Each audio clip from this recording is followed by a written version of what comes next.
response.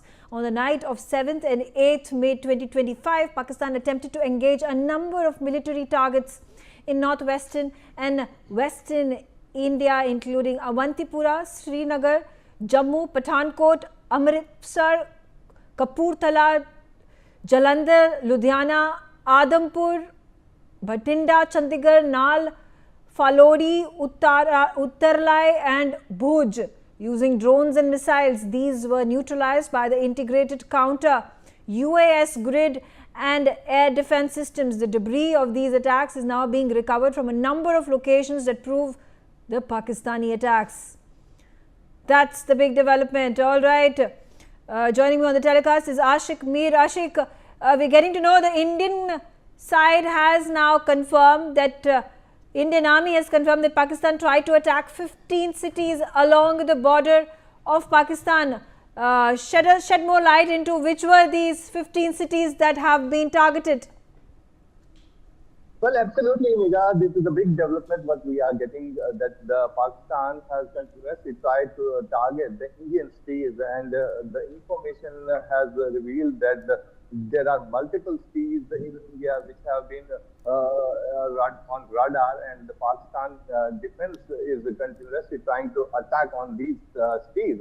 It's been learned that after the attack on Pakistan-based terror camps launched by the Indian Army through the Sindoor operation, and there were many terror camps which have been destroyed in that attack, and all the Home Minister and the Raksha Mantri has also said that the hundreds of terrorists who were in these terror camps have been killed in the attack, and this comes after the Sindoor attack was launched, and the Pakistan Army is continuously trying to target the Indian cities, including Delhi, Haryana, Punjab, and many other cities.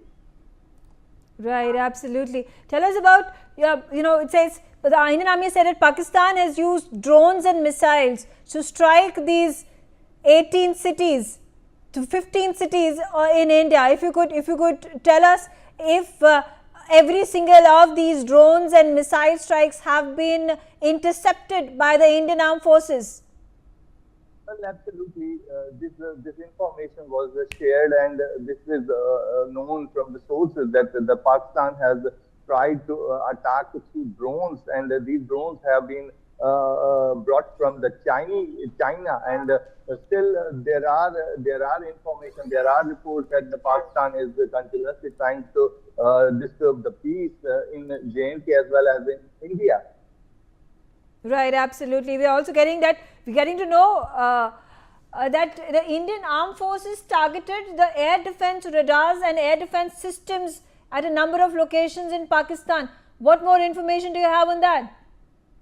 Well, absolutely. The missile system and the other defense system in Pakistan is damaged, and this is learned from the Pakistan Defense Ministry. They have said that there is some problem in their defense system, and when Indian Army have launched the Sindoor operation, these missiles have been hit, and the defense has this. They have said in their that they have been their defense system is some defense system is hit by these strikes.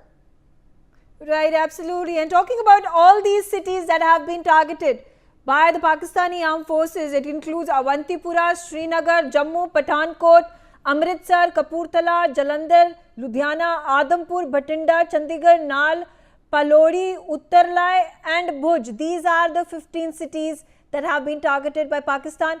Have there been casualties reported in any of these cities? We understand that there were 3 Sikh civilians that had died after the cross-border firing, the violation of the ceasefire by Pakistan forces on the intervening night of 7th and 8th.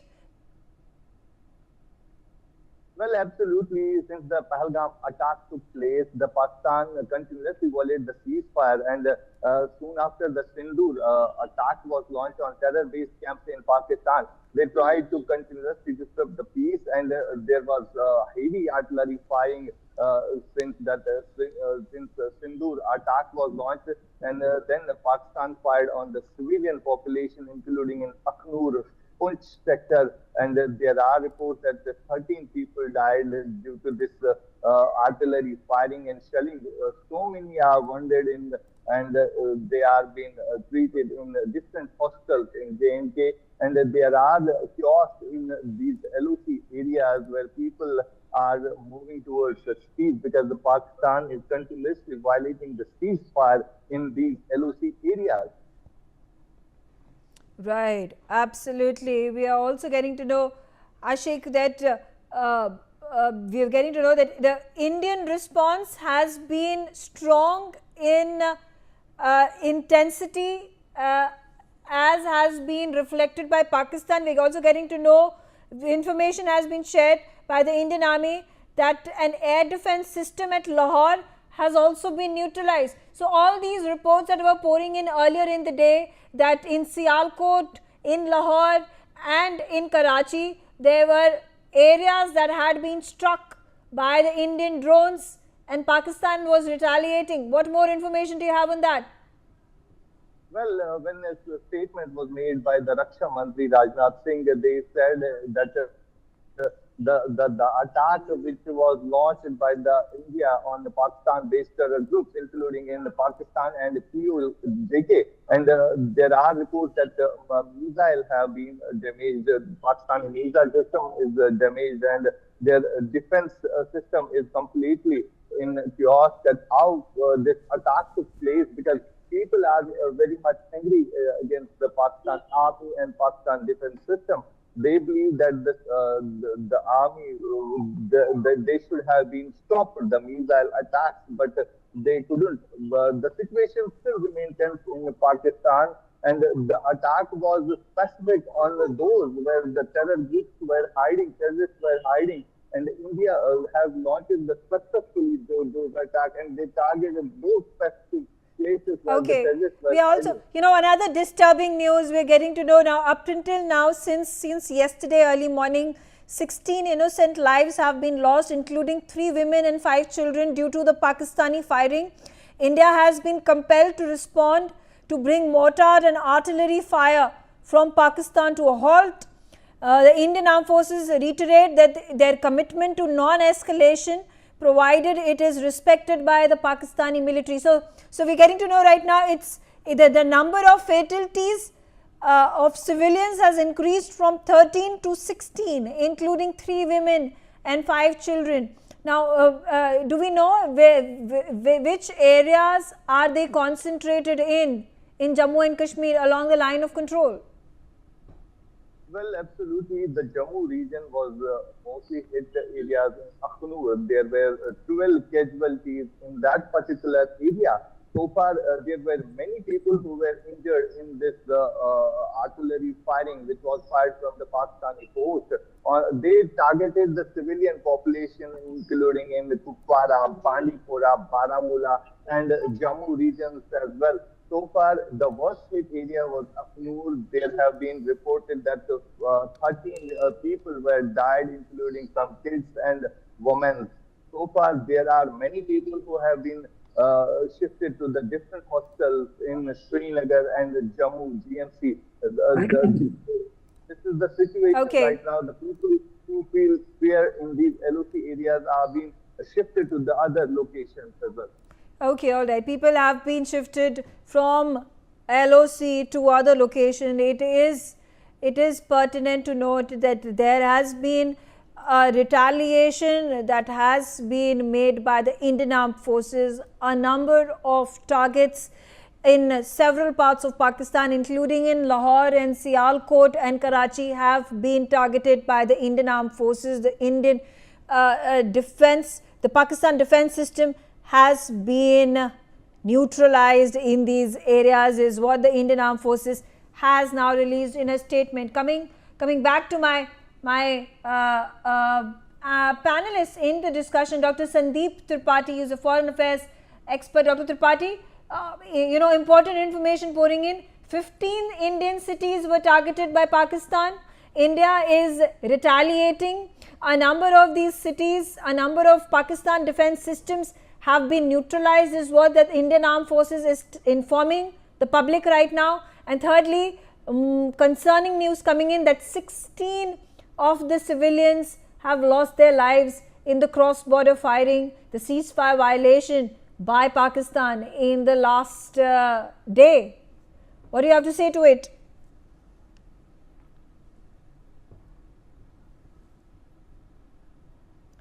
Dr. Sandeep Tripathi, can you hear me?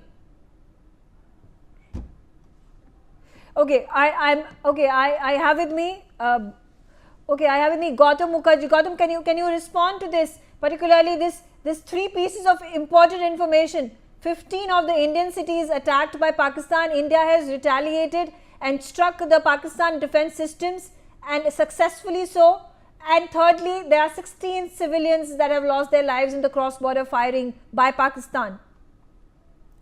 Well, as far as the 16 people who've lost their lives, one report says that we fired back with heavy artillery in the POK area and took out 3 entire villages on the POK side, 16 kilometers away.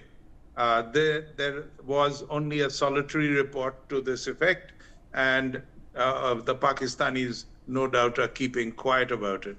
As far as neutralizing their defense services at the airports, the effectiveness of the Indian attacks has been very high. At first, I thought it might be the Baloches, but it's apparently ourselves. We have both attacked in a cyber capacity so that their defense systems, if they're switched on, can be easily tracked by us, and so they switch it back off. And the other is that we have damaged Lahore airport, and we have damaged the defense systems in a number of other airports, so much so that they have closed down about 6 of their airports. Right, absolutely.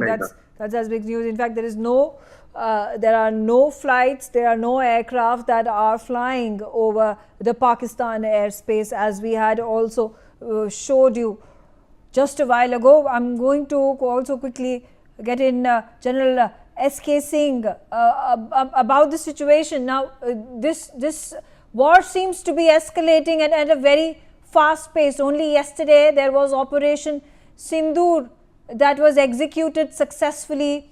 We're getting latest information that there are 100 terrorists that have been neutralized in this strike. We are also getting to know that there have been drone strikes from the Indian side into the cities of Lahore, Rawalpindi, Karachi and Sialkot, amongst the other remaining targets that have been successfully executed by India. How do we move ahead? Are we looking at a full-scale war with Pakistan at this time? You see, going into a full-scale war, it will not be in the interest of India also, but it just depends on Pakistan. Actually, how does Pakistan retaliate? Of course, this was expected that Pakistan will be retaliating, will be firing all along the LOC, and that in any case, after 22nd of last month, this has been activated. Only thing, it's a matter of escalation. And now with the Indian Armed Forces having successfully completed their desired targets, which have been actually achieved.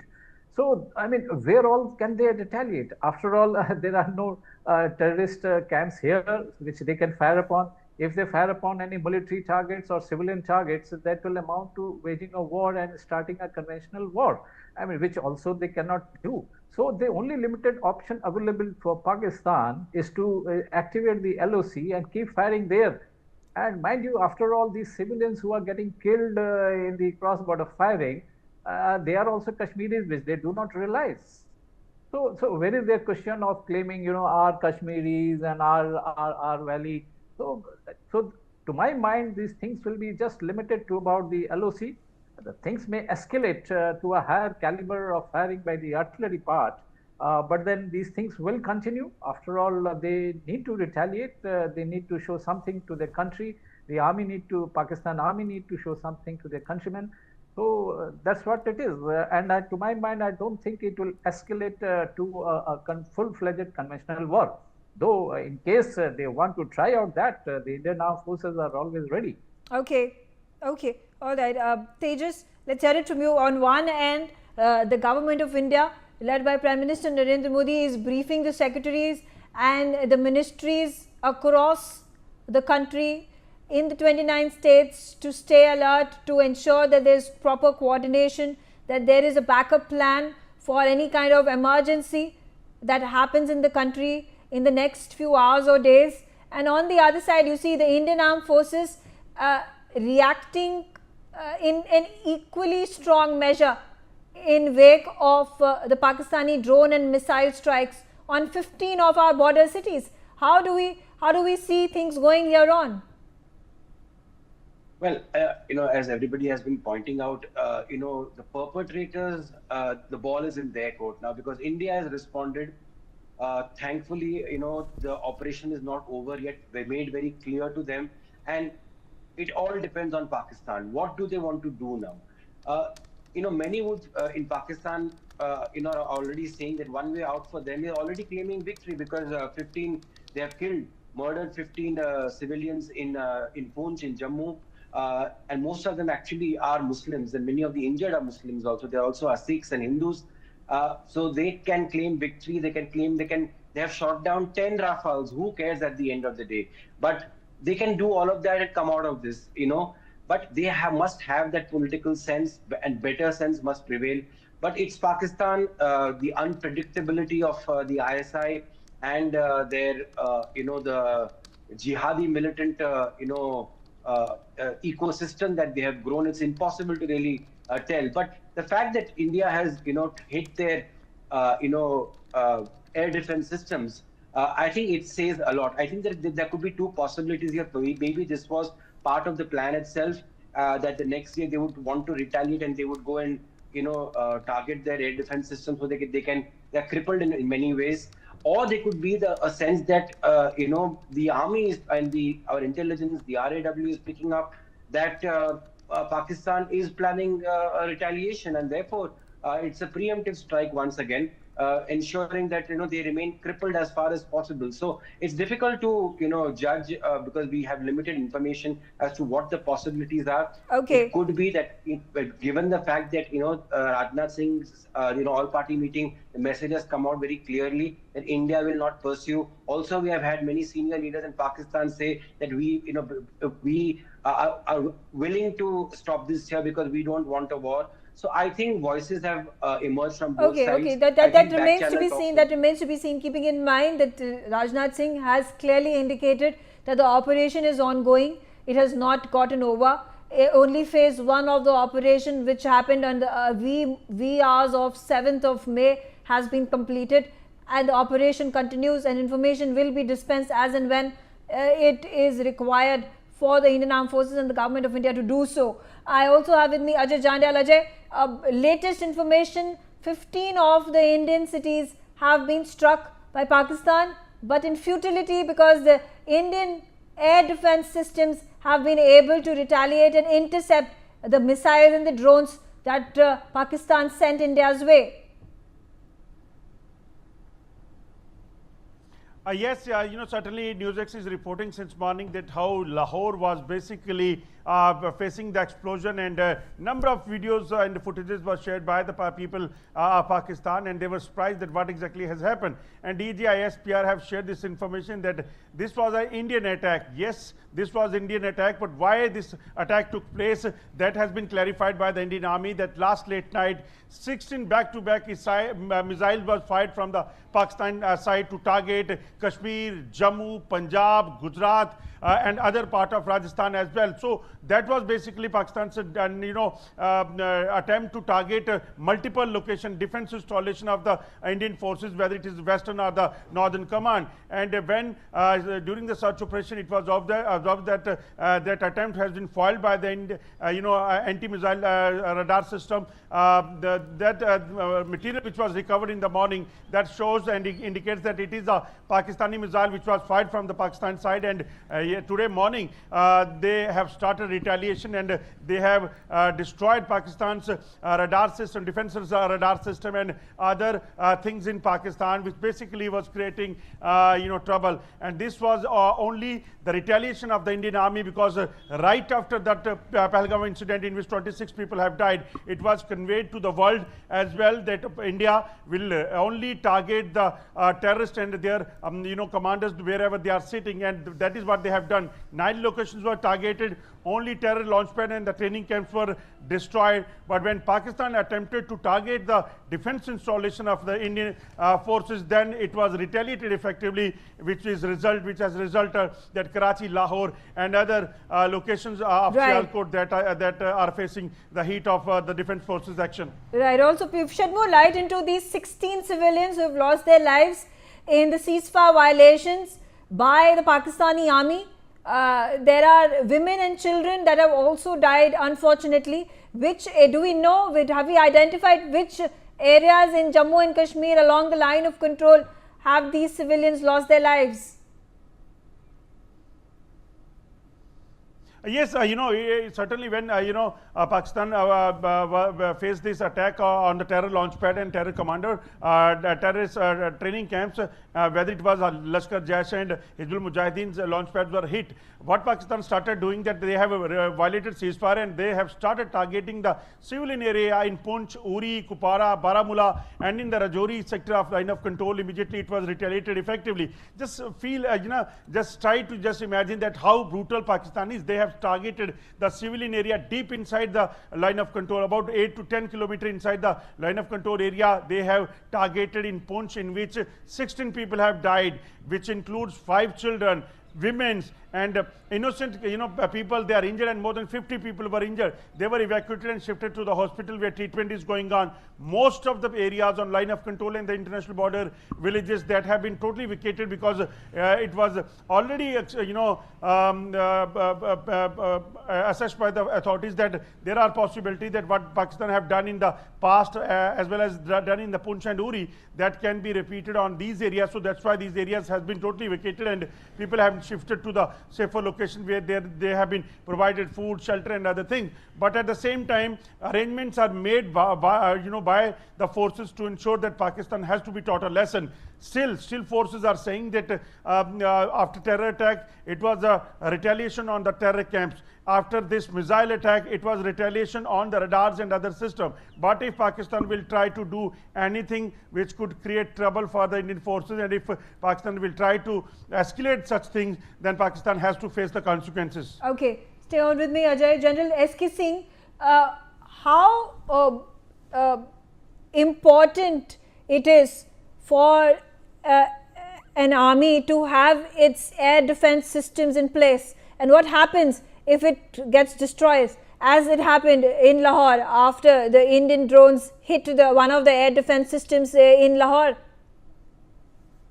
You see, the air defense system are very helpful, because the main targets, whichever country, whether we have to attack or they have to retaliate, it will be mainly the airfields where the military, the Air Force, Pakistani Air Force aircrafts are there, and same goes with our airfields, which are bordering all along the international border.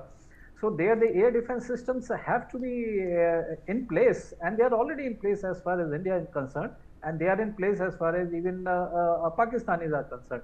And they are the one who will be able to track the Indian any missile or any aircraft crossing, and similarly theirs. So it is very effective, and we have already deployed that S-400, which we had a few years back, which we had taken from Russia. The entire western front is fully under air defense cover, and any eventuality or anything which venture out the Pakistani Air Force or even their drones or anything, they all will be shot down, whether it is missiles Okay. or the aircrafts. Right, right. Gautam, the Ministry of Defense has said that Pakistan has increased its intensity of firing across the line of control using mortar and heavy caliber artillery in areas of Kupwara, Baramulla, in Uri, in Poonch, Mendahar and Rajouri sectors in Jammu and Kashmir. India is fighting, India is giving a befitting response. My reporter also told me that there have been more evacuations that have taken place along the line of control, keeping in mind that 16 civilians lost their lives along the line of control in the last 28 to 30 hours time. Now, how does the Indian Armed Forces ensure that the civilians are given protection not just along the line of control in Jammu and Kashmir, but also in the bordering states of Gujarat and Punjab, where Pakistan Army has targeted? Well, if it is a matter of artillery firing, we have to move villagers and individual civilians beyond the range of their artillery. This is been done in certain cases, will have to be done more extensively to avoid civilian injuries and deaths. At the same time, we have to move forward with our artillery, which are often truck mounted or are self propelled, and to take the battle deep inside Pakistani territory if we are going to go on a tit for tat basis with artillery alone. Should they use aircraft, we are well positioned and ready to shoot them down. If they use drones, we have shot down a number of their drones as well. So we are ready for whatever they want to throw at us, and hopefully we will avoid casualties, both civil and military, as much as is practicable. We have to be very careful not to be captured. We have captured 2 or 3 Pakistanis, including one which probably is a spy. We've captured a park ranger and another person who is from their military. So this is what we can do for the time being. At the same time, unless this escalates to anything more vigorous, because they've already tried to throw a wave of missiles at us, and we have intercepted all of them using our missile guards and our SAMs. So, so far we are doing very well with everything that they're throwing at us. Megha. Okay, all right. Coming back to you, General Singh, the situation, it continues to be tense. What are the next 24 hours looking like?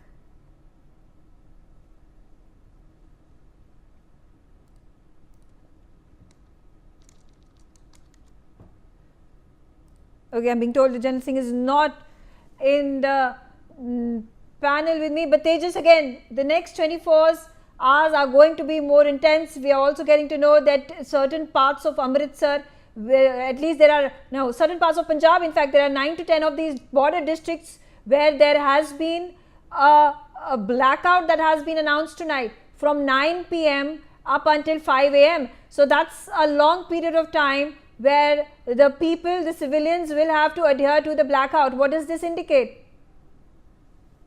Absolutely. I mean, cities like you'll have Jaipur, Udaipur, Jaisalmer, Jodhpur, all along the Rajasthan, Bikaner, and in previous wars too, they were on the radar given their proximity to the border itself. So these tactics, especially in the desert, they would be critical given the fact that Pakistan is now, seemingly we don't know what they will do, what's happening behind the channels, and if indeed they are going to go ahead. But let's assume that this is an indication. All these preparations are going to really be key also for Gujarat, given the fact that we have had wars in that area too. So, and of course, the fact that Prime Minister Modi comes from Gujarat, they've been repeatedly targeting him for that, and they personally seem to have something especially against Gujarat. So that is going to be something in the mind of the armed forces, that Ahmedabad, Dwarka, you have our refineries are there, so very, very important locations to be safeguarded by the Indian armed forces. And of course Punjab, that remains the key. In fact, yesterday I did see somebody mention that because they have targeted mosques, as if we have targeted any random mosque. We targeted a mosque which was being used as a terror hideout, that a training hideout, a launch pad. That's what we have really used, not some normal mosque. But they want to target now the Golden Temple. They are wanting to target. Politicians are saying let's target temples.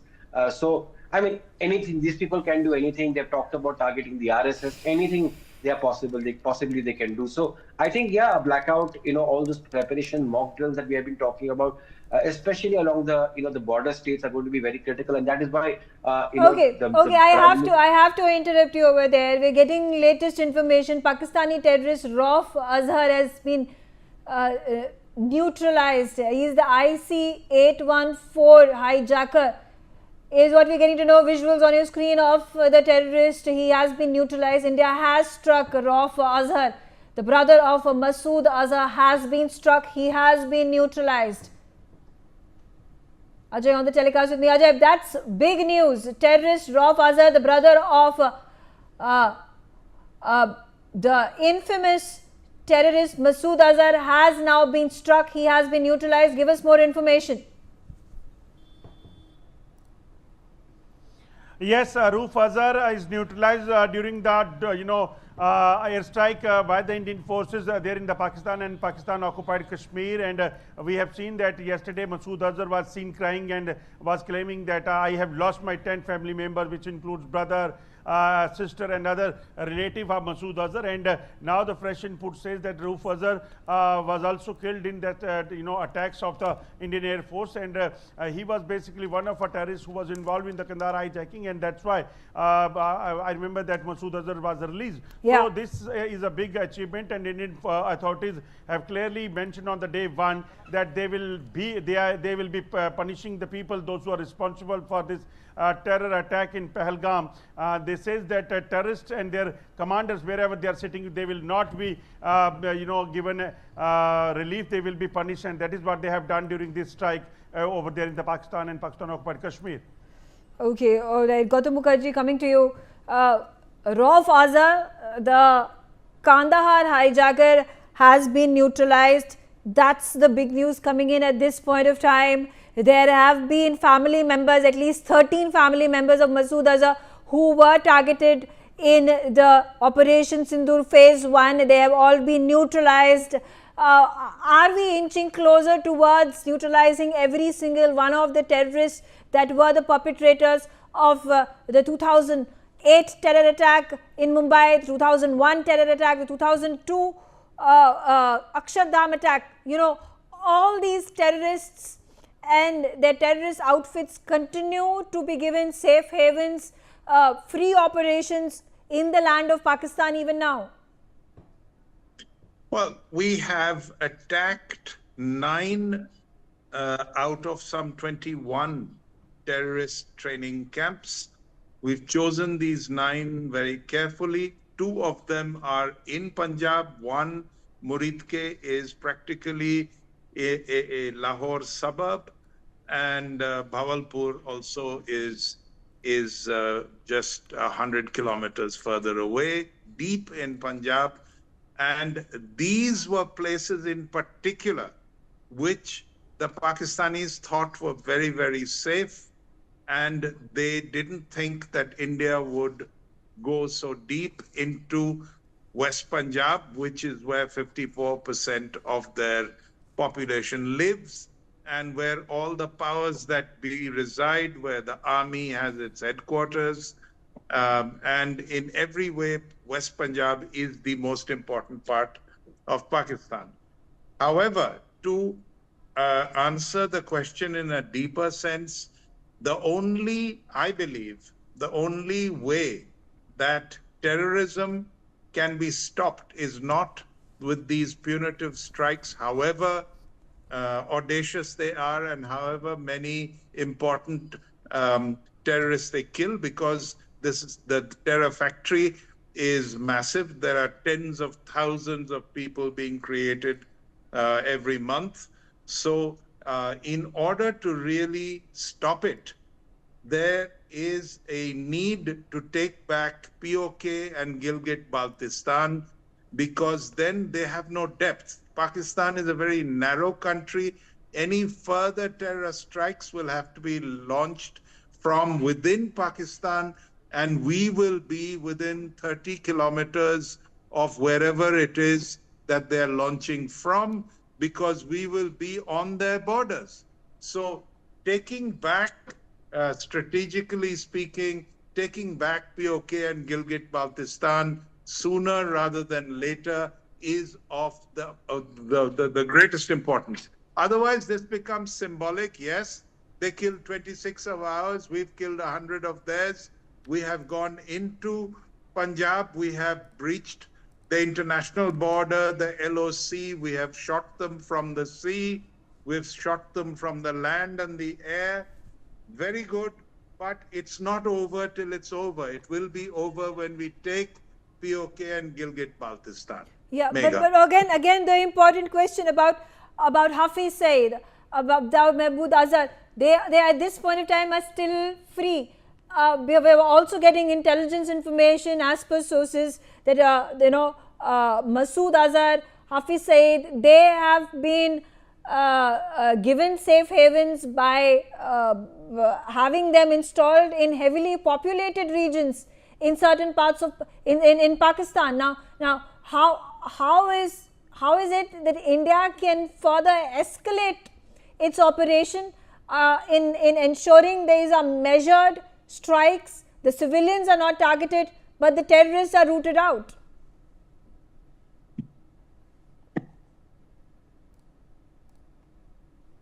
Tejas, would you like to take that question? Yeah, absolutely. I mean, you talk about Hafiz Saeed. I think he is the #1 target that India should really go after. In fact, I'm surprised why Masood Azhar wasn't eliminated. I mean, I was thinking they would have got him, but he wasn't there.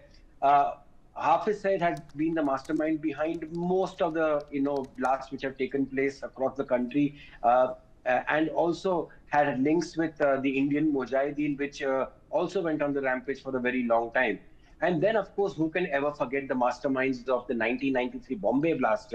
Dawood Ibrahim, Tiger Memon, Chota Shakil, all of them have been, in Pakistan for the last, how many, 1993? I mean, more than, almost 40 years, 30 years now. So they have been enjoying a great life in Pakistan. They have been, moving around, started new businesses and earning their money. And we all do know where in Karachi they live. Of course, they would have been moved out to other safe haven within Pakistan, because that's their, primary occupation, to keep all these people safe now.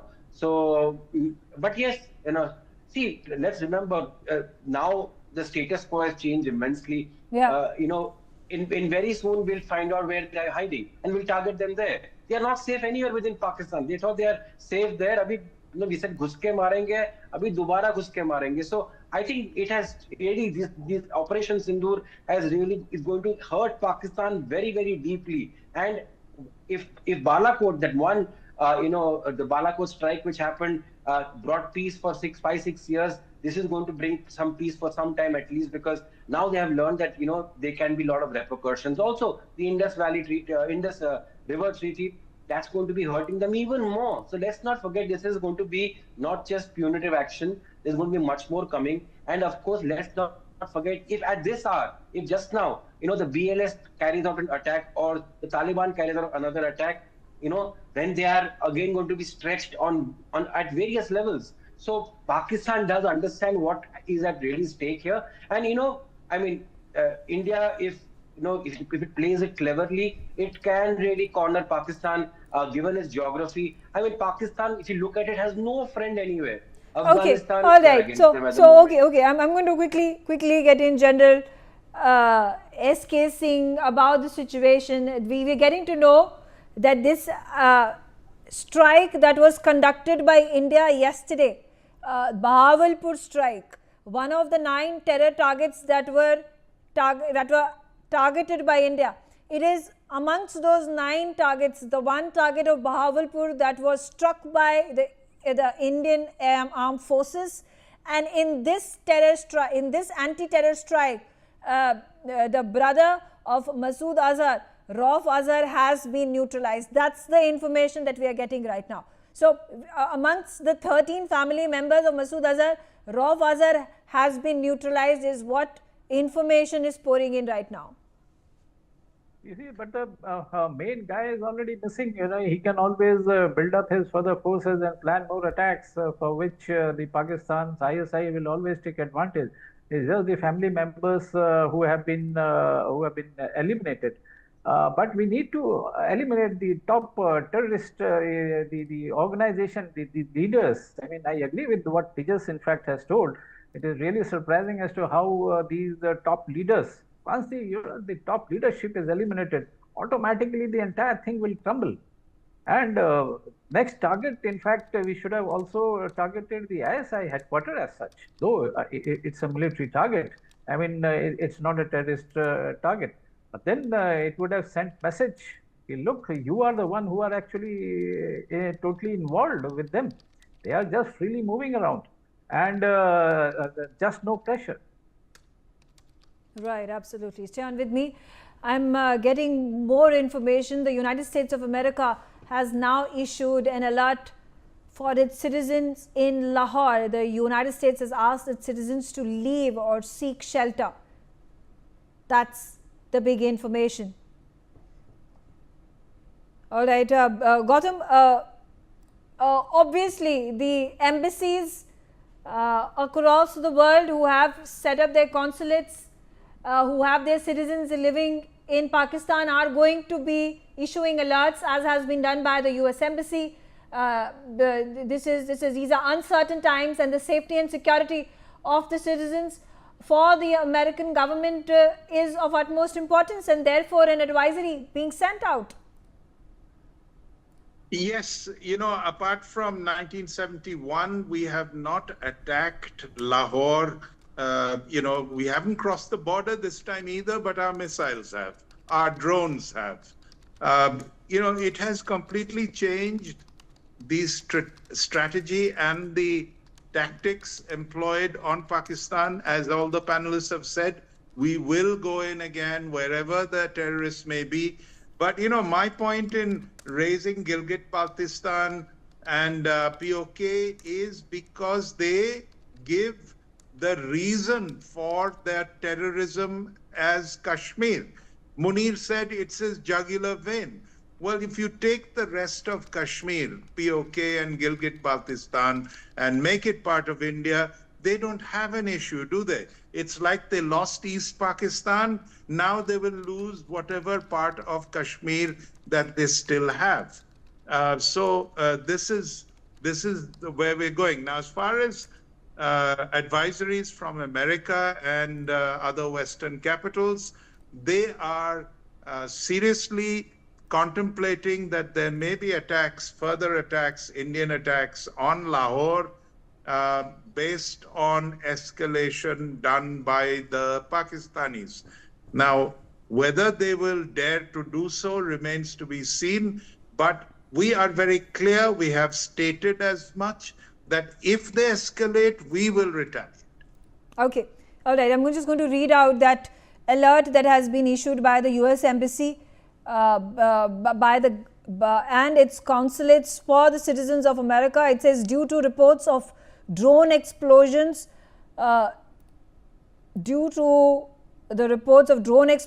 downed drones and possible airspace incursions in and near Lahore, the US Consulate General in Lahore has directed all consulate personnel to shelter in place. The consulate has also received initial reports that authorities may be evacuating some areas adjacent to Lahore's main airport.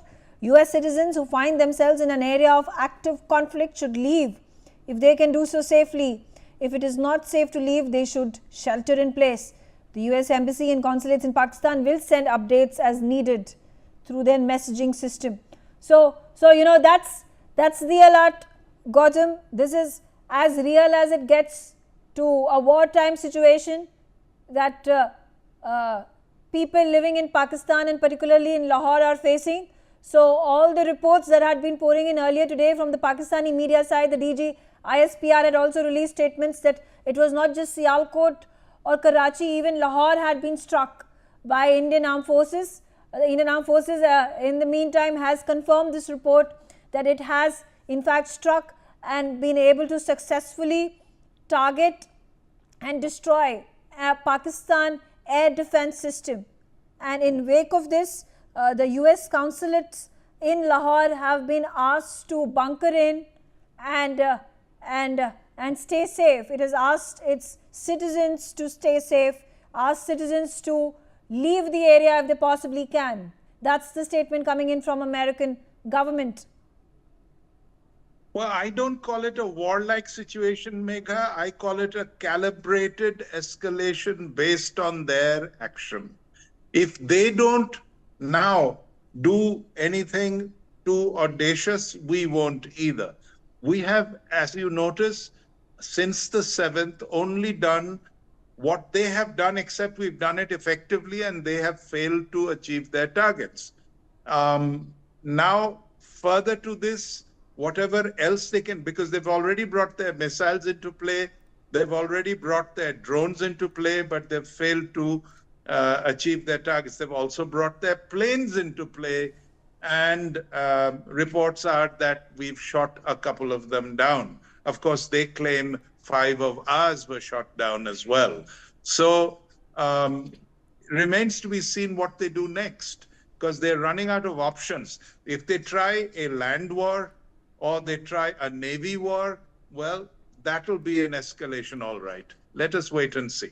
Okay, all right. So that's the big alert coming in from the US consulate, asking the US consulate members to hunker down. It is, take shelter at places, what has been directed by the US Embassy, by the government of America. General R.K. Singh, General S.K. Singh, let's hear it from you about the situation. Do you think there is a likelihood of more strikes by the Indian Armed Forces in the cities of important, significant cities of Lahore, Rawalpindi, Karachi and Sialkot?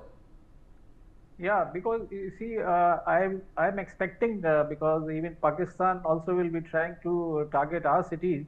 So in retaliation to that, and if you say why Lahore has been targeted, Lahore is very close to the international boundary. From Amritsar, from our international boundary, the outskirts of Lahore is just about 14-15 odd kilometers, of course, and it's a huge city. And so that is the fastest to get there. And if we have destroyed the air defense system, that means their airfield also cannot be used by the Pakistani Air Force. And so circling them, threatening Lahore will be a greatest of the achievement, the heartland of the Punjab, of Pakistan, Punjab. So it will be a very, very big message. I mean, then Pakistan will have to think 100 times to go in for a conventional war sort of thing. I mean, we were almost there in 1971 war also. On the outskirts of Lahore. Of course, then the war ended that time. Otherwise, we would have captured Lahore. Anyway, that's the story now. But now the thing is, as the closest target, you take Sialkot. It's within our reach. Yeah. So these are the two cities which can be easily encircled and easily threatened, and that will be a big blow to Pakistan. So they will have to think twice. I mean, these are the normal retaliations which they have to do. So, and which India has responded, I would say, appreciably very nicely for that. I must appreciate the Indian Armed Forces for that, their readiness of the air defense system, our own, and targeting their air defense system so that we can very comfortably, our missiles and the aircrafts can be launched. Okay, we are also getting to know that the European Union and its 27 member states have released a statement. The European Union and the 27 member states unequivocally condemned the heinous terror attack in Pahalgam in Jammu and Kashmir on 22nd April and the murder of innocent civilians. Terrorism can never be justified. Those responsible for the attack must be brought to justice. Every state has the duty and the right to lawfully protect its citizens from the acts of terror. The statement also goes on to say that the European Union is monitoring closely and with great concern the growing tensions in the region and the ensuing consequences, including the possible loss of more lives. The European Union calls on both parties to exercise restraint, to de-escalate tensions and desist from further attacks to safeguard civilian lives on both sides. The European Union urges both sides to engage in dialogue. It is vital that India and Pakistan also live up to their obligations under the international law and take all measures possible to protect civilian lives. And the EU will work with all parties to de-escalate the situation. Coming back to you, Tejas, the European Union, you think a statement in this regard a little belatedly, the fact that it says that it unequivocally condemns the heinous terror attack and every state has the duty and the right to lawfully protect its citizens from acts of terror. Now, there was a similar statement that was also issued by the Chinese Foreign Ministry a few hours ago, saying that it condemns and opposes all forms of terrorism. So, there is support that India is gaining from countries across the globe, including the European Union and its 27 member states, when it goes on the world stage to justify its strike on Pakistan. Well, I think after 2011 or 13, whenever Osama bin Laden was found, in Pakistan, I don't think, that surprise element as to what Pakistan really is, everybody knows actually. It's not some secret. In fact, I was seeing a clip by the CIA officer very clearly explaining in just about 1 to 2 minutes in an interview as to what Pakistan really is. So the West does understand what India's problem is, and of course the horrific way as to what has really happened in Pahalgam, the communal angle, the reading of the kalma, the stripping down of pants and trousers. I think all of that is very, very graphic and gory, and it hits Europe because they have this huge immigration problem. There are a lot of Indians who are there, and their influence also would be impinging on Europe. And now we do have India having much better relations with Europe than they ever did. And of course, let's not forget our Foreign Minister, Mr. Jaishankar, very firm message when Russia went to war with Ukraine at that point of time. India was asked, what about your ambivalent stand of, we're asking for peace, etc. And as if, we were supporting Russia openly. And India responded by saying that, Europe thinks that their war is only their war and everybody else's war is not their war. So they're only concerned about themselves. So I think perhaps, better sense has prevailed now, and they are, condemning it unconditionally, because what has happened, nobody can, justify. Some countries are still trying to do, some countries are openly supporting Pakistan. Very few of them. China this time has not really, has talked about engaging in some sort of de-escalation and talking it out between the two partners. So there are positive signs, and I think better sense will prevail, because I think Pakistan has a lot to lose. It's too much for them. If anybody in their position, the fact that Pakistanis have brought their country to this position, the ISI and the whole jihadi militant ecosystem is itself says volumes about how much they care for Pakistan and their people. So yeah, the unpredictability is always going to be there, but foreign support is always welcome at this point of time. Okay, all right. So amidst all these updates, Gautam, the situation becoming tenser as we speak. There are fast-paced developments that are taking place, but in wake of the security situation when it comes to embassies and consulates issuing advisories, the impact is seen more in Pakistan, because Pakistan's key cities, important cities have been targeted. In a situation such as this, is Pakistan in a position to counter-attack India? It has already struck 16 of our cities along the border, including several cities in Gujarat, in Punjab, Jammu and Kashmir, of course. But do you see this strike intensifying further into the country? Well, it is whatever they have to do to look good to their internal audience, they may continue doing. But one of the things that must be noted is that Pakistan is no longer any use to the West. Every time in the past, the West came to their rescue in one form or the other because Pakistan was being used by America to do something or other in this part of the world, either to bring pressure on India because we were part of the USSR sphere of influence, or later on to do something with regard to Afghanistan. And so throughout, they received a support and a blind eye to their shenanigans, their terrorism factory, and so on. Now, nobody cares what happens to Pakistan. The only concern is with regard to their nuclear abilities. There is a strong possibility that the West knows that they are not in a position to use their bombs because they don't have the codes. This was done after 9/11, when the CIA took over the actual activation codes of the nuclear bombs, and there are CIA people stationed in Pakistan to this date. So, they may thunder about their nuclear bombs. It is also possible that they have made a few more outside of what the CIA controls, such as the mini bombs, but they would be very ill-advised to use even one because they will cease to exist. India is going to definitely act, and the world is going to do nothing. There's going to be something of a holocaust. So they are too addicted. The army and the powers that be are luxury-loving, corrupt people, and they are very unlikely to want to commit sudden suicide. So, it's up to them. They want to escalate. Be my guest. India is going to teach them a lesson every single time. There is no parity whatsoever. And China's not interested. China is not going to throw good money over bad. China's own, politics at the moment is one of survival with the West and their internal situation, their economy, and so on.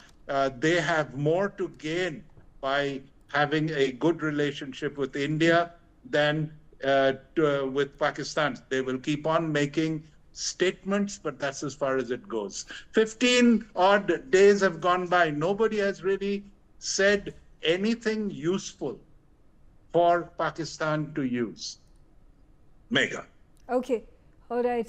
We are also getting information that Harab drones have been used by the Indian military to target enemy air defense systems is the latest information. So this was initially a claim that had been made by the Pakistani IG Director General ISPR. The statement was made just a few hours ago that the Harab drones had been used by the Indian Armed Forces to target the air defense system in Pakistan, air defense system particularly in Lahore, in Sialkot, in Rawalpindi and in Karachi. And now confirmation coming in that the Indian Armed Forces used the Harab drones in the strikes. General SK Singh, tell us more about the Harab drones. What is it that they are intended to do? How have they been able to successfully complete the execution that led to the destruction of the Pakistani air defense systems? You see, these type of drones, they have more or less, hardly there will be much of a difference between the various types of the drones, but then they are capable of carrying all sorts of the ammunition, and especially the precision ammunition which they carry. And secondly, the surveillance capability of these herons are great. Their endurance power is very good.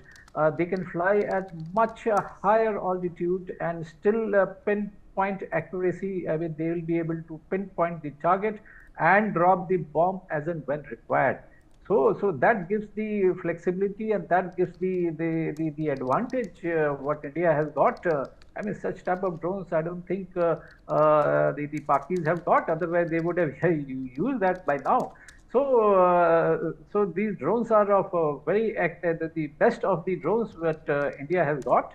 And the type of art of warfare now which is changing, we have seen from Russia and Ukraine war also, the utilization of the drones rather than your own air or the air power. So that is the best way to, in fact, use and go into the depths. Their reach is excellent. I mean, you can go much beyond till about 150 to 200 kilometers inside. And the altitude which it can fly, the endurance, these are the three great assets, I would say, of these drones. Okay, all right. Again, Tejas, important to note that the Indian Armed Forces have been successful in being able to complete the operation as intended by the Indian Armed Forces. Is there likelihood that more of these drone and missile attacks are going to be striking Pakistani cities in the coming hours? I think Mr. Singh made a very important point of the changing nature of warfare, and that's exactly what we could be seeing, because the risk factors are absolutely, as far as human lives are concerned, zero. A very expensive plane like Rafale, the drones cost much less. And the effectiveness with which, Ukraine has used it against Russia and been able to hold them on for so many months. I mean, it has clearly, shown the world that, I mean, people are asking, are we ever going to use tanks again, in the same way as we did in, say, in 1971 or 65 war. So, I mean, even maybe soldiers are not going to be going in, if it is just a matter of, targeting, in such an operation where targeting very select, precise areas, something like a drone can do, marvels. And that's exactly what's going to be our line of, I think, thinking at this point, because we're not against the people of Pakistan. We're not against their infrastructure, their dams. We don't care, for all those things. We are interested in eliminating the source of terror. And one or two knocks at Rawalpindi would, do a world of good. I mean, that's what needs to, a wake-up call. That's what really is important. At this point, the army can still say, these are what the term used a few decades ago was, non-state actors. Yes, non-state actors. It seems to have gone out of vocabulary currently, but they've always claimed they're non-state actors. So, but once you hit the state actors, that's where, we're talking. We're putting the money where it really counts. And I think if they do try something of this nature, India is going to hit them somewhere. So it is very precariously poised, I would feel, and it just is how exactly what happens if they really have failed, as you are claiming, in those 15 attacks. That would put them in further embarrassment. But as I said, there are ways to come out. They can claim victory by this 5 Rafales they seem to have brought down, and they can tell their people, 5 nikal diye. So no problem. I mean, there is no issue with that. They can live with the lies which they concoct for their population, and we can live with that also, and we can call it off here. But as all of us have been saying, we'll have to wait and watch what really happens across the border. Okay. All right, Gautam, I'm going to come back to you about the preparedness of the Indian Armed Forces. Now, it has taken 2 weeks for the Government of India and the Armed Forces to come together and decide on a ready plan of action. Do you think 2 weeks is enough to ensure that the Armed Forces are prepared for any eventuality in the coming days? Well, you are never prepared enough for a war. Are we good for a month? Perhaps. Are we good for a year? Probably not. But having said that, we have been preparing steadily ever since the tensions with China began along the LAC, which was a good 2 years ago. and we have improved our capabilities across the board to a large extent. One interesting thing about the Bhavalpur and the Muridke strikes is that for the funeral, you could not, for the various funerals, you couldn't distinguish which was which. There were army people leading, there were army people carrying the coffins. The coffins were draped in Pakistani flags. So what is this about them being non-state actors? These are full-fledged assets of the Pakistani state. They may not be in the army, but they are, if you like, a guerrilla arm. So, there is no distinction, and they have themselves visually demonstrated it for the world to see. Megha. Absolutely. All right. Amidst all these developments that are pouring in, General SK, do we at this point of time have a fair idea of how we are going to be able to manage our resources to ensure utmost security and safety of our civilians? You see, that preparation as such is we have already done. In fact, that's already in place. That's what we have been preparing for last so many days, the planning as such. And things are in place, and that's how we have been able to manage to ward away the attack on these 15 cities. Of course, as far as the LOC is concerned, I mean, they are the artillery shells which are falling onto the civilian targets or the civilian villages. We'll have to vacate those areas and move them back to the safer places out of the reach of the Paki artillery.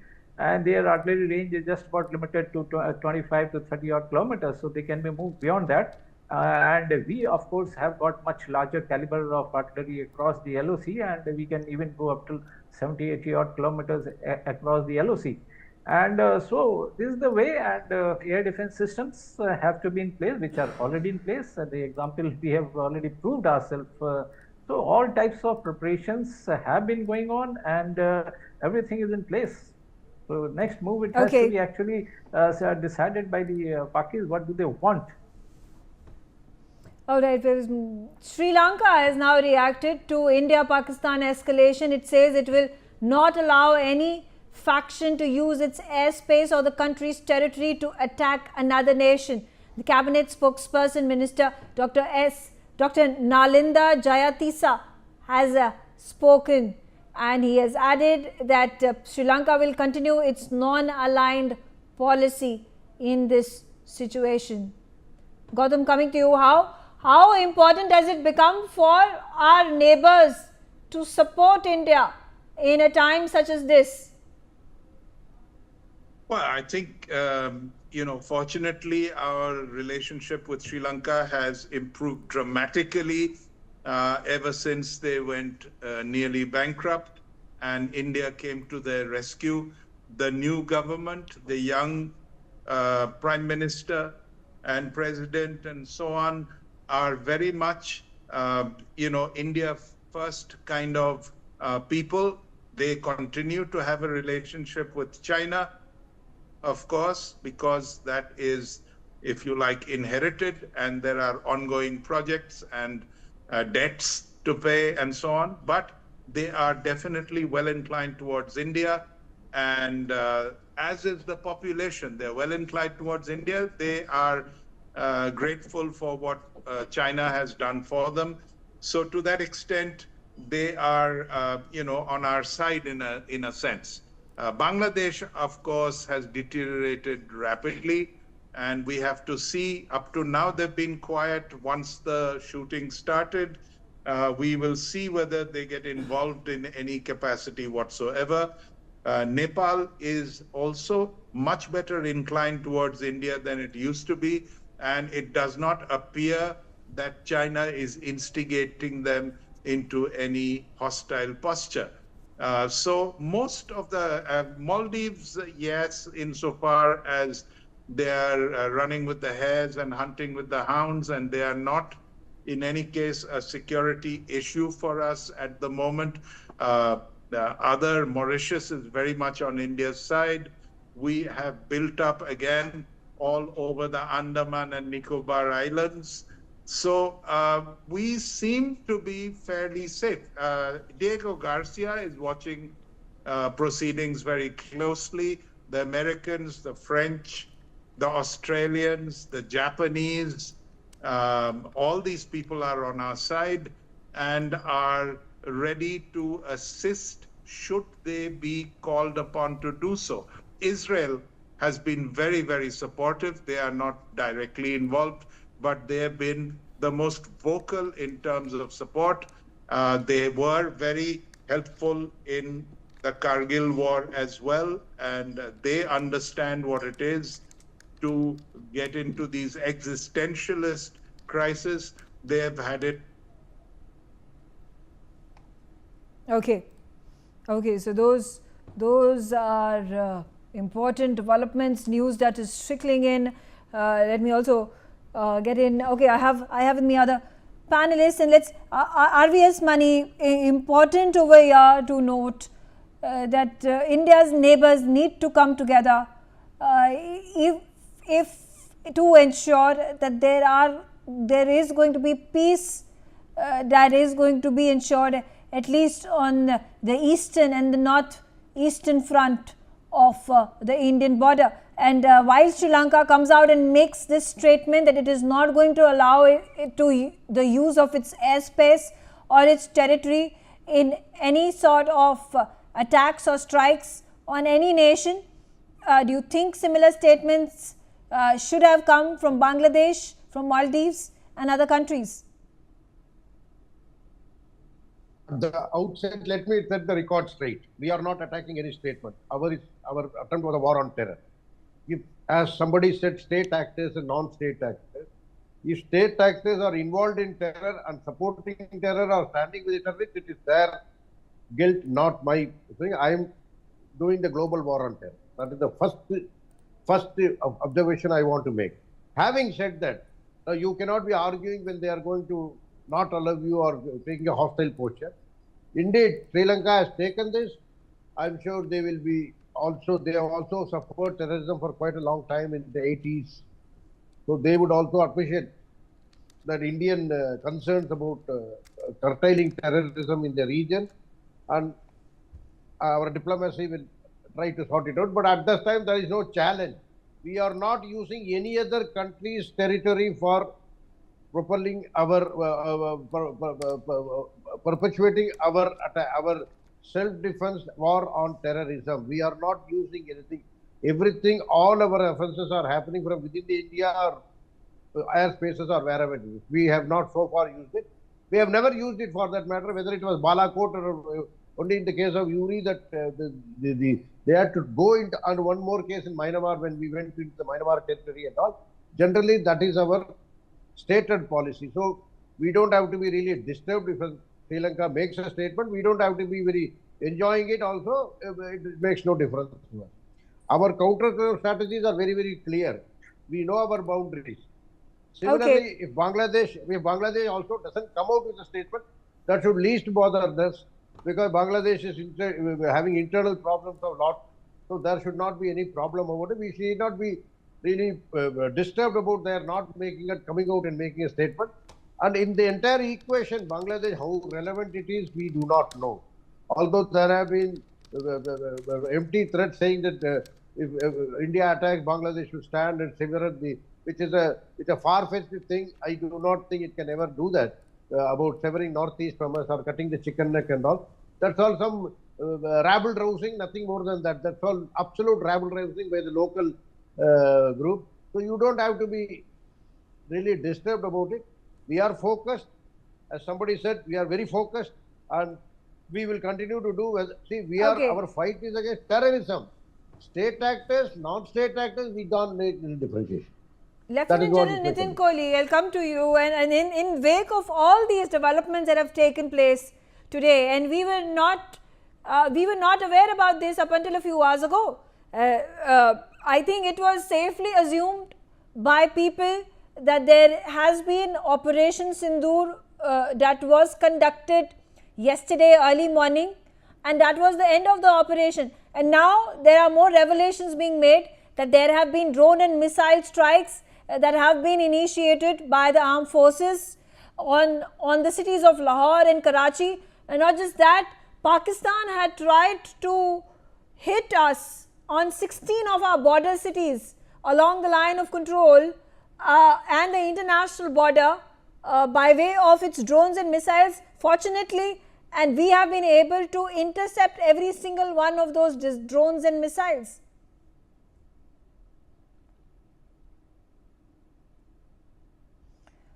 Wing Commander Sudhakaran, if you can hear me, are you there with us?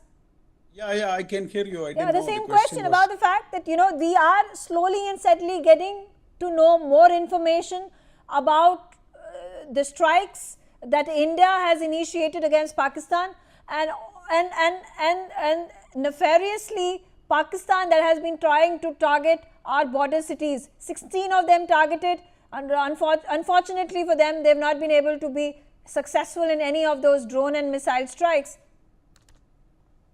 See, it is what I have to tell you is they are just obsessed. They don't have a sense of professionalism in what they are trying to achieve. Their obsession has gone to such levels that it has driven them to a point of irrationality which they themselves don't understand. Right? They have built themselves with so much of anger that they don't know which side is north and which side is south, and they end up running towards the wrong side and bang into Modi. And that's the wrong man to bang into at these times. He is a man of a very different breed. The problem with Pakistan is they're living in yesterday. And the problem with yesterday is there was a regime in place which actually saw them as a naughty child. Probably they even enjoyed the acts of this naughty child and they encouraged it even. So they thought that life will be always like this. But India unfortunately changed for them since 2014. 2014, when Narendra Modi came into power, the first thing he tried his level best was to tell them, okay, let's start with a clean slate. I don't want to make you feel that I am anti-Islam or anti-Muslim. He invited the Prime Minister for the swearing-in ceremony. He in fact went off, and in fact nowhere in his neighborhood did he take so much of a pain to go and take all his security cover away, walk in directly as if you would walk into a neighbor's house, give that friendly warmth feeling, but they still backstabbed him. While they started talking, they gave him Uri, they gave him Pathankot, they gave him strike after strike. There also, to an extent, he maintained a lot of calm. He gave them the dossiers, the proof. He, in fact, even invited the ISI to come into an airbase. He gave, okay, what can you do? Come, you do what you want. But then, what did we get? They just followed one discourse of denial, of blaming us for their own act, and they continued to do so. So then Modi said, enough is enough. Let me now give you one spank on your butt. And he gave the surgical strike. They thought, okay, you came through the land. Now I will secure my land. Let's see what you can do. I have the nuclear. Hum atomi taakat hain. So then he said, okay, the spank in the butt didn't work. He gave one on the cheek and a tighter one at that in Balakot. It did hurt them. But then outside they said, oh no, it didn't pain. There is this comedian in Tamil cinema, he will take all the beating and he will say, there is no shirt that doesn't get torn in the fight. That's how Pakistan behaved. They behaved exactly like that comedian. But we still got 6 long years. But then this time, the beast that we are encountering in Asim Munir, he is a Satan who is walking on the face of earth. He has got everything mixed up. Okay. I'm just going to interrupt over there. I'm getting more information. The Chinese Foreign Ministry has made this statement. It says that it is, quote unquote, not familiar with the matter when asked whether the Chinese jets were involved in the India-Pakistan conflict after India hit Pakistan and POK with missiles the day before. This is as per a report filed by Reuters. The Chinese Foreign Ministry spokesperson Lin Jian was speaking at a regular media briefing in Beijing. Now this is concerning, but this is also interesting. I'm going to come back to you, Gautam Mukherjee.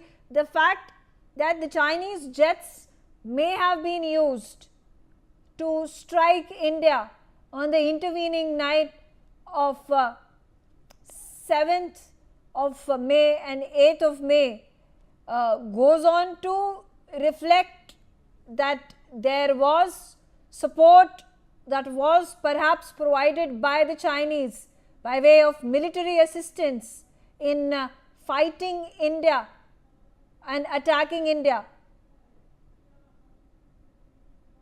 Well, second-hand sort of help, yes. Even the missiles that they offered were not the ones with the higher range, but their export version, which when fired from the Chinese jet, does not even go as far as the rated capacity because of the nose cone, and is barely 75 kilometers to 100 kilometers maximum. They have offered lip service regularly, every day, ironclad and so forth. Z is meanwhile in Russia attending their National Day, celebrations of ending the Second World War. They are not overtly bothered, and they will be hands off from the looks of it, because they have certainly not escalated their rhetoric beyond what it was in the first place and all along. This is, we are your allies, and that's about it. Okay, that's it. This is going to be really changing the way diplomacy is going to work for India vis-a-vis China, because just a few hours ago, the Chinese Foreign Ministry made a very categorical, calculated statement saying it opposes all acts of terror on any country. So that's the statement that was made by China. It is also at this point of time being believed at the closed door UNSC consultations, there may have been a veto by China in support of Pakistan. But there is no open statement that has come from the Chinese side in this regard. RVS Mani, the use of the Pakistani JF-17s, there have been reports that India was able to successfully strike down one of these JF-17s during the early morning 7th May strike under Operation Sindoor. How does this have an impact in terms of India viewing China and with an arm's length trying to figure out whether China is tacitly supporting Pakistan, even as it overtly does not come out and make a statement completely endorsing Pakistan's actions? Basically, let's not mix the two things. On 7th May morning, India had brought down a Chinese aircraft, Chinese equipment and all. That is one part, and China have been giving them some sort of assistance. But as Mr. Gautam Mukherjee says, they are not going to give them the first-hand type of things, handing over to the Pakistan. Whatever they will be giving will be truncated in capacity, de-escalated in capacity, and of some inferior quality, because Pakistan it doesn't earns it. It's a hand-me-down from China. So as a consequence, China, it's very obvious that that part of the story is settled. So we could easily blow up the Chinese aircraft. So that is one equation number one. Equation number two, so far, since the thing started, so far Chinese have been reiterating their stand. It's a war on terror. As I again reiterated, it is a war on terror. What the Chinese have said, it's a global war on terror. India is just a proxy for the globe, and the entire globe is appreciating it. If it is a war on terror, then nobody can speak against that. Nobody can say that Pakistan is being illegally or unruly hampered by that. Non-state actor. I do not believe in this non-state actor theory. Never. I have been a student of internal security for 20 years. See, if there is an organized crime syndicate, it is the duty of the sovereign state to control that. Similarly, with the terror syndicate, if the government of Pakistan had not controlled it, that means it is conspiring with the same non-state actors. That means they are one and the same, and that has come out very evidently here. So, in this context, nobody will support Pakistan. No country, righteous country in its senses, which its own interest in their mind, can go out and support Pakistan if they have to exist in the international community. Okay, all right. Although there have been statements coming in from Turkey and Azerbaijan showing full support to Pakistan, and this information came in just a few hours ago as well. All right, the Indian drone has hit an area 100 meters away from Rawalpindi Cricket Stadium, where the PSL tie was scheduled. Pakistan Cricket Board has decided to shift the remaining Pakistan Super League matches to Karachi, is what we're getting to know. Visuals on your screens of the Pakistani Cricket League venue that has been struck, the Pakistani Cricket Stadium that has been struck. This has been struck by an Indian drone, which is just 100 meters away from the Rawalpindi Cricket Stadium, is what we're getting to know. I do not accept this, because if that was the case, Karachi, they also claim Karachi has been hit by a drone. So why is it that they are taking the risk of? So what are they trying to perpetuate a lie, being told 1,000 times to make it to look true? It's all not acceptable. That it 100 meters, so they are shifting. It looks absolutely stupid on the part, like childish, as Wing Commander Sudhakaran said. It looks like a spoiled child that the Pakistan is behaving like that.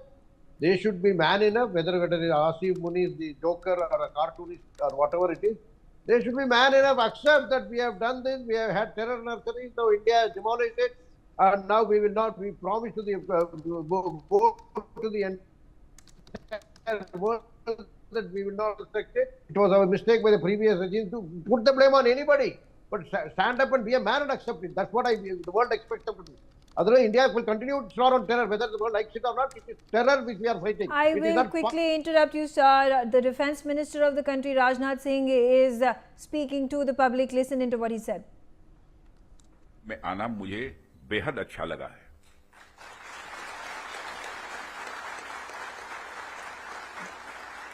वैसे ordinary conclave में तो हम लोग जाते रहते हैं, तो quality conclave में आने में क्या आपत्ति हो सकती है?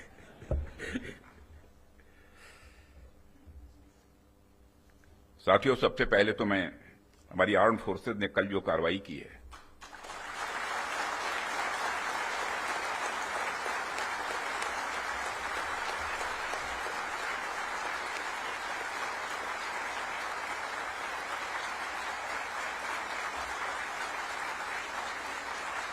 और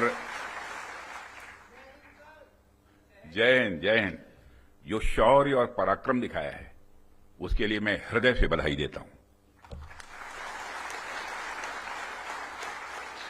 पाकिस्तान और पीओके में जिस तरह से हमारी आर्म्ड फोर्सेस ने टेरर कैंप्स को नेस्त नाबूद किया है, वो हम सबके लिए एक गौरव का विषय है।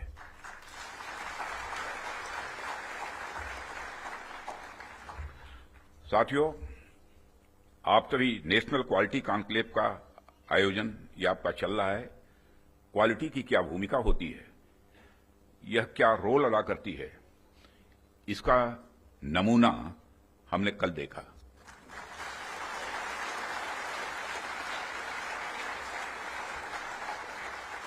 जिस प्रेसिजन के साथ यानी जिस सटीकता के साथ ऑपरेशन सिंदूर एग्जीक्यूट किया गया, वह अनइमेजिनेबल है, बहुत ही सराहनीय है। इसमें 9 टेररिस्ट कैंप्स तबाह हुए और अच्छी खासी संख्या में आतंकी मारे गए।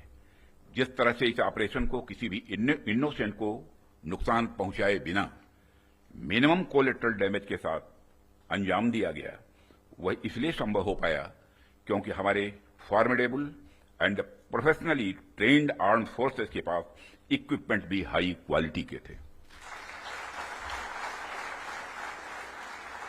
ऐसे में इस क्वालिटी कॉन्क्लेव को मैं बड़े महत्वपूर्ण कॉन्क्लेव के रूप में देखता हूं।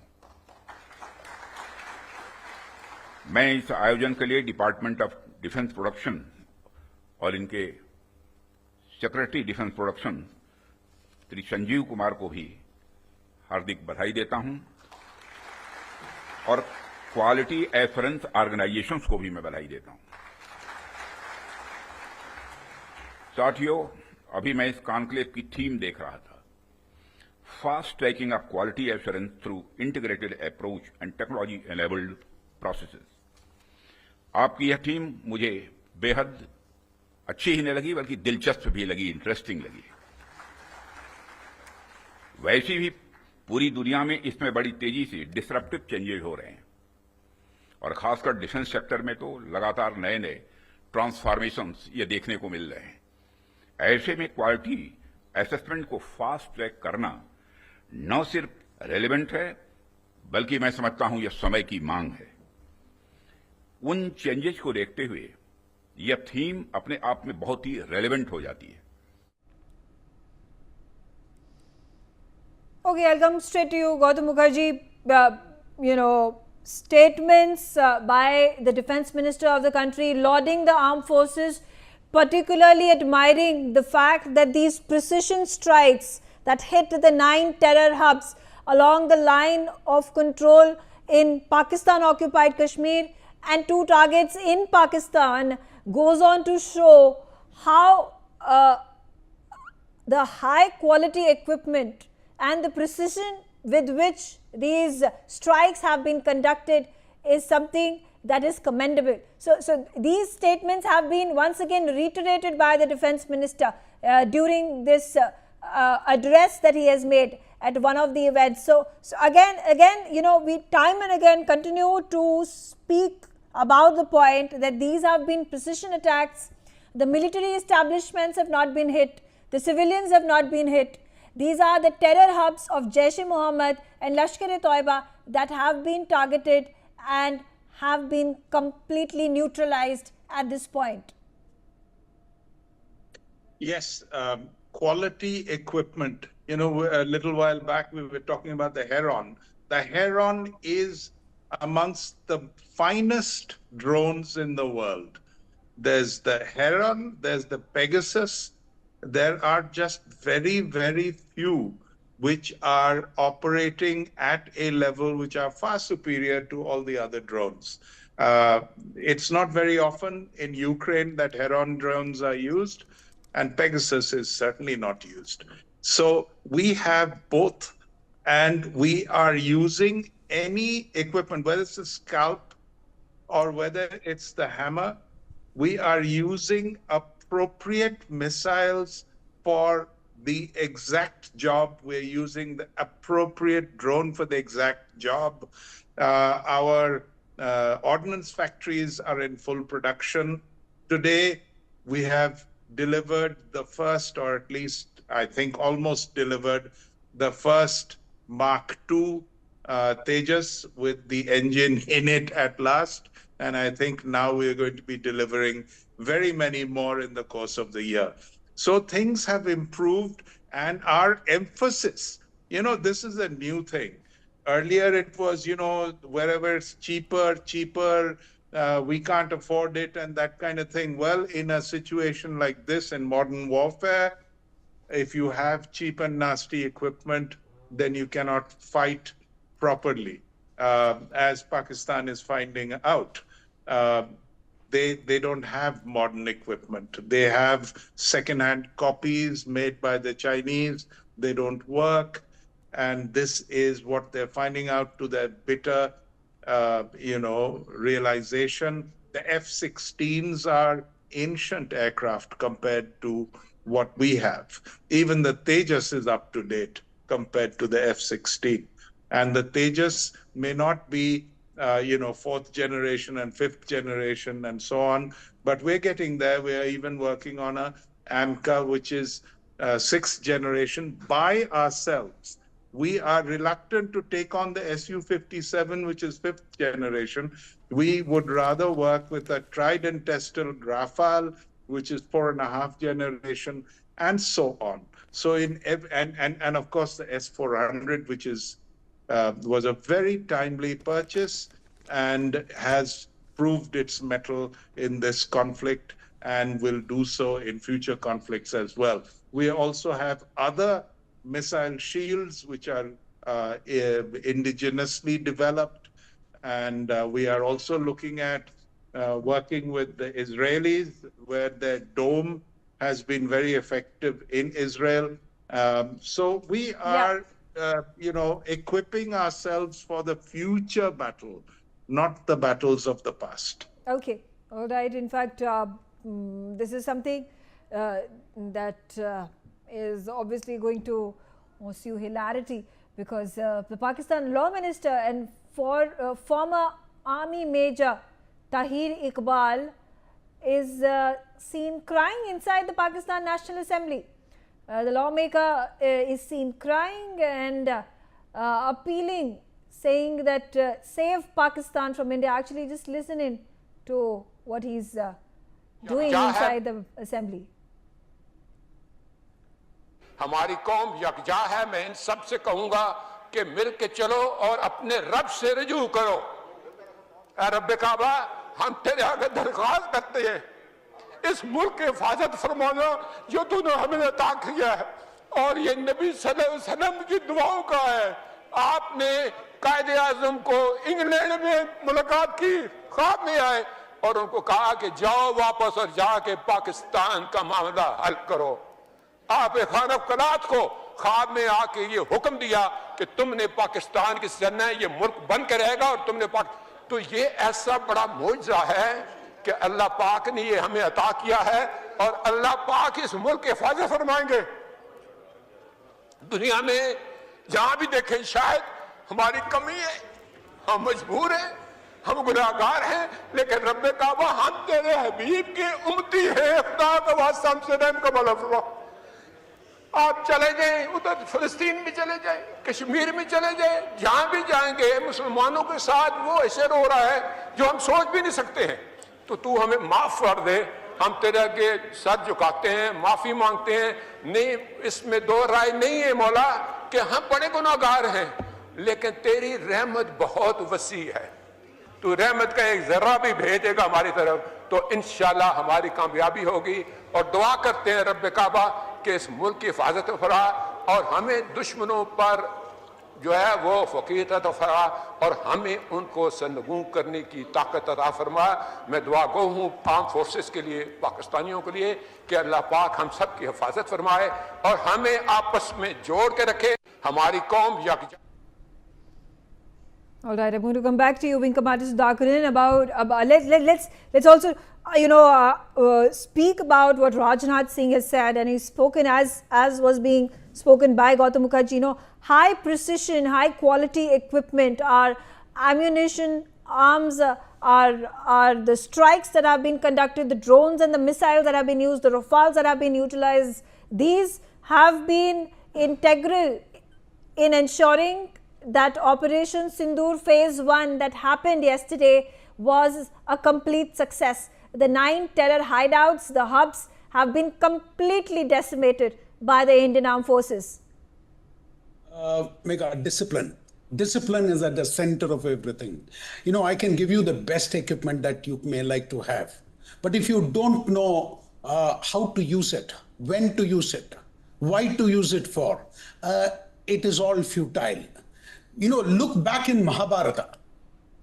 Karna was far superior than Arjuna was, but then Arjuna prevailed. So, I can keep giving you examples after examples. We need to understand that there is so much of sweat, there is so much of training, there is so much of discipline. Look at how the chiefs were sitting in front of the Prime Minister. And look at Pakistan. The Pakistani Prime Minister appears like a clown. Despite having taken such a beating, he goes to the parliament and he does a chest thumping and pure rhetorics built on lies which has no foundation or fact. that they downed 5 Rafales. Today morning, their defense minister comes, and when he's asked for what is the proof, he says it is there in social media. Kapil Sharma does a better comedy job than these clowns in the Parliament of Pakistan. I told yesterday one of my brethren from Pakistan, I really pity them. I have nothing against them, for they belong to my same blood. It is just that some Islamic invaders converted them. They are out of fear, or out of greed, or out of compulsion, or out of some wayward character, they got converted into this, and they became this country. But today, now that they have this country, right, they are being downed by their own men, a handful of men, like Asif Munir. If they can identify that Modi is not their enemy, India is not their enemy, their enemy is there within themselves. Who is eating them? They are like parasites who are sucking on their own blood, because of which they neither have water nor have bread to eat. And you know what is their state. They have a begging bowl with which they go around the world begging for money. And today they have the audacity to tell India that we will fight you. Fight you with what? To fight war, you need money. You cannot fight on arms. And Pakistanis don't seem to understand these basic things of life. See the kind of precision with which we stuck. We stuck the exact dome of that masjid, which was not used as a prayer house, but was used as a house to train to take human lives. Which Quran, which Allah did teach you all these things, which means that you are out of your faith. And there you stand in the parliament crying, begging to Allah to give you strength. It is practically not possible. It is just not happening. Even Allah has lost hope in you. The country which has been built on a religious faith doesn't have any faith in anybody. They cheat everybody. Okay. In fact, yesterday I was telling, the Pakistani Punjabis don't have blood in their veins. They have dokha in their veins. They themselves cannot be trusted. Their hands will not trust their head. That is their state. Okay. I'm going to come to you, Dilip Chivriyan, and in a situation that is escalating quite fast, and you have witnessed all that has happened in the hours that have passed by. How do you feel is going to be the next few days in wake of Operation Sindoor that is ongoing? It is likely to go on for a further few days. To my mind, the mind game and the rhetoric game has been upped to the extent that it can be. There is no doubt that as far as the world is concerned, Pakistan as a rogue state, Pakistan as a state that houses terror, is fairly exposed. Now the Rafale versus the Chinese jet, and whether we have a dome more effective, are only bits and pieces of what used to be a puzzle. That puzzle, in many senses, got exposed when Osama was found in Abbottabad. But I think that this story, this chapter of the story, which began just now, is yet one more method by which Pakistan's double speak is exposed before the world.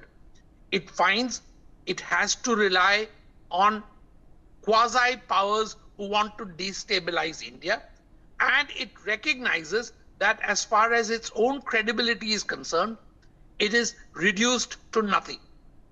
The Indian armed forces, the Indian political establishment has appeared and has behaved in a mature fashion, and I think that at this point of time, given that we have minimized the loss of civilian lives, we are, in terms of global performance parameters, at the top. And this is where we should be. Whether the battle continues for one day or many more days, India's ability to ensure that the narrative is that of attacking terrorism, not attacking a country, not attacking its people, but attacking the very roots of evil, which is terrorism, which is a global phenomena, are made visible to everybody who matters. Okay. Coming back to you, Gautam, and this situation is such in international community, I think barring two countries and the Organization of Islamic Cooperation, the OIC, that have come out and given full all out support to Pakistan, there has not been a country that has spoken against India. There has been a statement from every single country, whether it is United States, United Kingdom, Germany, France, or even China, who has not gone on and said that they are opposed and condemn the terrorist act that has taken place on 22nd of April, that they support India in its action to safeguard the lives of its citizens, to ensure the sovereignty of the country is intact. Have we been able to win the diplomatic fight against Pakistan? I think one of the things that are apparent is that the Pakistani version of the Islamic goals are not supported by the rest of Islamic people. The Gulf Arabs are not like this, the North Africans are not like this, the Malaysians are not like this, the Indonesians are not like this, the Indian Muslims are not like this. These people are an aberration and a perverse version of what they consider to be Islam, and the kind of blood and guts warfare, proxy warfare, using people as cannon fodder, and so on, that they've been practicing for over 40 years. The other thing is, sentimentality is all very well, as demonstrated in the Pakistani parliament, or even bravado and chest thumping. All of this is fair and fine. It is part of the theatrics that, seems to amuse the Pakistanis. But this is, historically speaking, the end game for Pakistan. There was no need for a partition. In 1947, various people played their part, the British, the Indians who were in a rush to come into power, Jinnah, the other side of the coin. All of these people created a partition that killed millions on both sides. And now, like two brothers were given the same opportunity to succeed, one has become the fourth largest economy in the world, the other is a beggar, on the point of breaking up with its own people, attacking it from all sides. The Pakhtuns, the Balochis, the Sindhis, and very soon the general public of Pakistan will attack this corrupt and perverse army establishment when they cannot eat, when they have no water to drink, when there is no food because they cannot grow any. This is the end game for Pakistan, and I don't think anybody should waste any tears on it. Okay. RVS Mani, coming to you, a situation as tense as this, do you think this operation is going to last for several days ahead?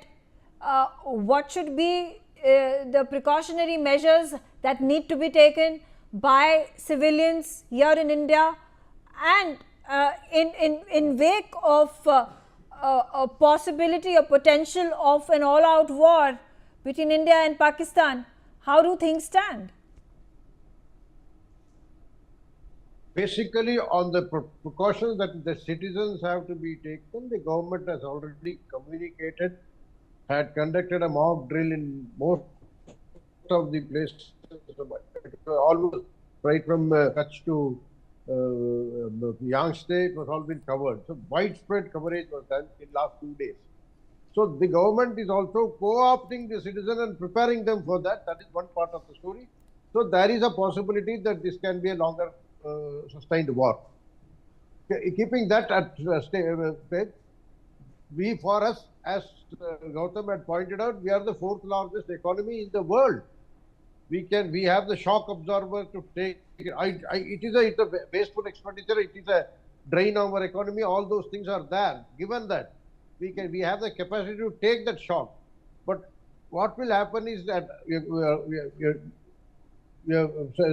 a nation, or whether it exists as a nation or a group of nations, whatever, by the end of that, if it takes, the longer it takes, the weaker it becomes Pakistan. There is an internal implosion which will take place in Pakistan with Baluchis and Pakhtuns and Sindhis and all trying to break away, including the POK people, because POK population is suffering at the 5% of the GDP of other parts of Pakistan. Not that it is very flattering.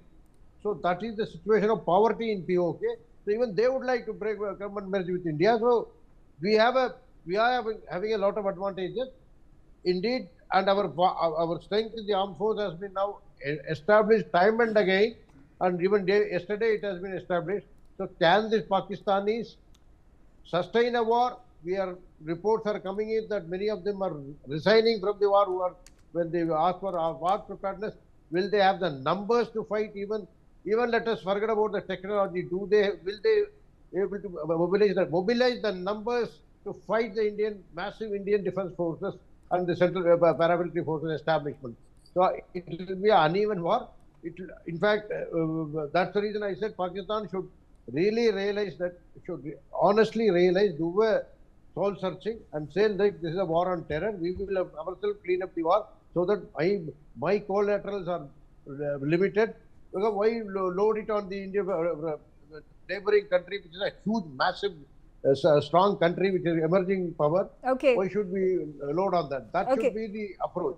Okay. And I'm sure the global mediators will also counsel Pakistan into that. I'm sure after once the few days of war happens, if at all it happens, so some mediators will walk in and try to counsel Pakistan instead of taking on this superpower.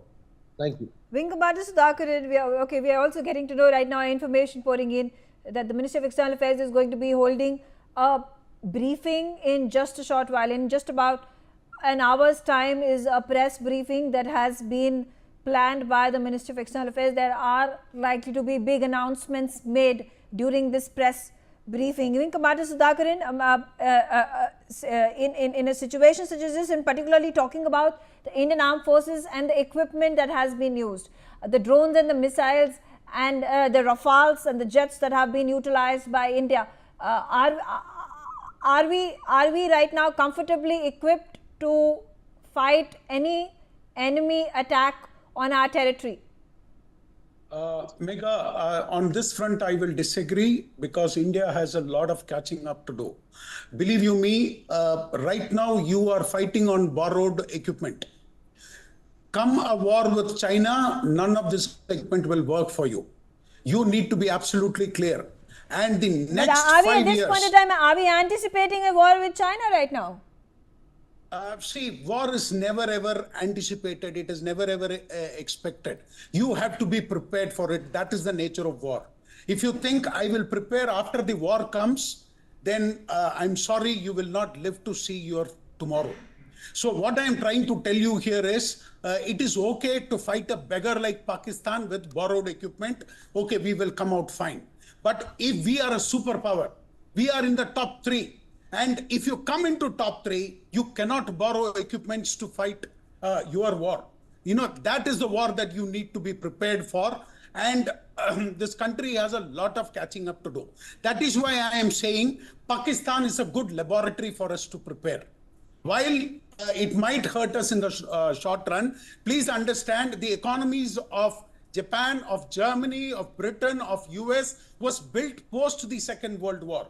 And see how they rose. The entire manufacturing and the industry that you saw, that got refined and tested during the wars, First World War and the Second World War. The technologies that you see even till date, that is born out of the womb of these wars. So if we fight with Pakistan, today I get to see that there is a drone that has been manufactured in Bangalore, which has actually gone and wreaked havoc inside Pakistan. That industry will grow. That is when India's manufacturing will stand on its own leg. that is when India will rise from its bureaucratic slumber. This is what that war will do. And so far we were taking the Brufens and the paracetamols to, treat cancer. We need to get onto the surgical table, get the cuts that we need to do. And from there we will grow and rise to an economy which will probably be the best in the world. I think that, do you think that's a conversation for this time, particularly when we have enemy who's on the border and looking to attack us? Not just looking to attack us, they have been, fortunately, we've been able to ward off all those strikes that the Pakistanis have been pushing towards our border cities in Punjab and in Rajasthan and in Jammu and Kashmir. They have been struck off, they have been dissuaded from entering their missiles and drones into Indian territory. But what next? We are, Dilip Cherin, there have been these blackouts that have been announced by the state government in Punjab. There are 19 districts that have been identified which are along the border, and there are going to be blackouts that are going to be observed from 9 p.m. to 5 a.m. tomorrow morning. It goes on to show how serious the situation is.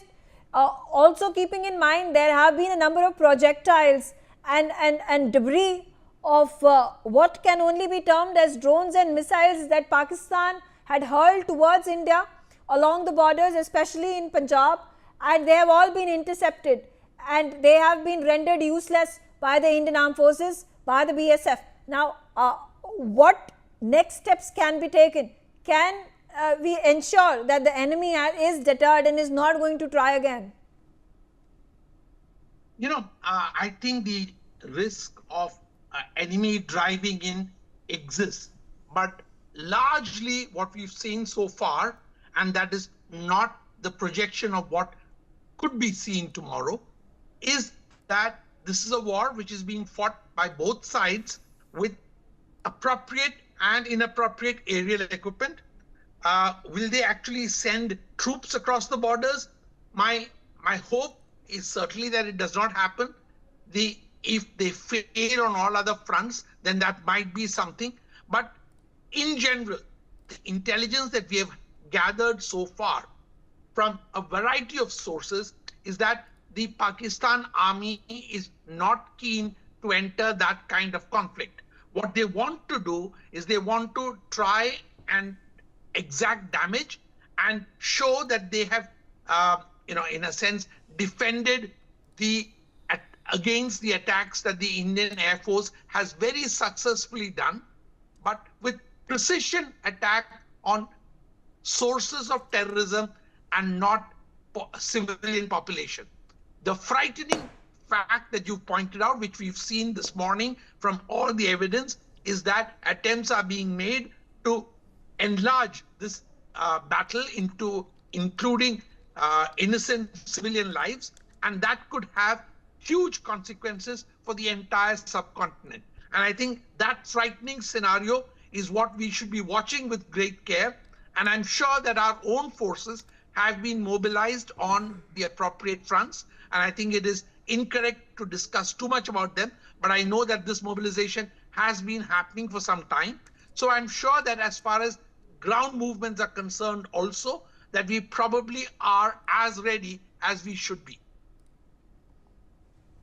RVS Mani, there was just a few hours ago a statement that has been released by the UNGA president, who spoke about how both countries need to show restraint in fighting each other along the borders.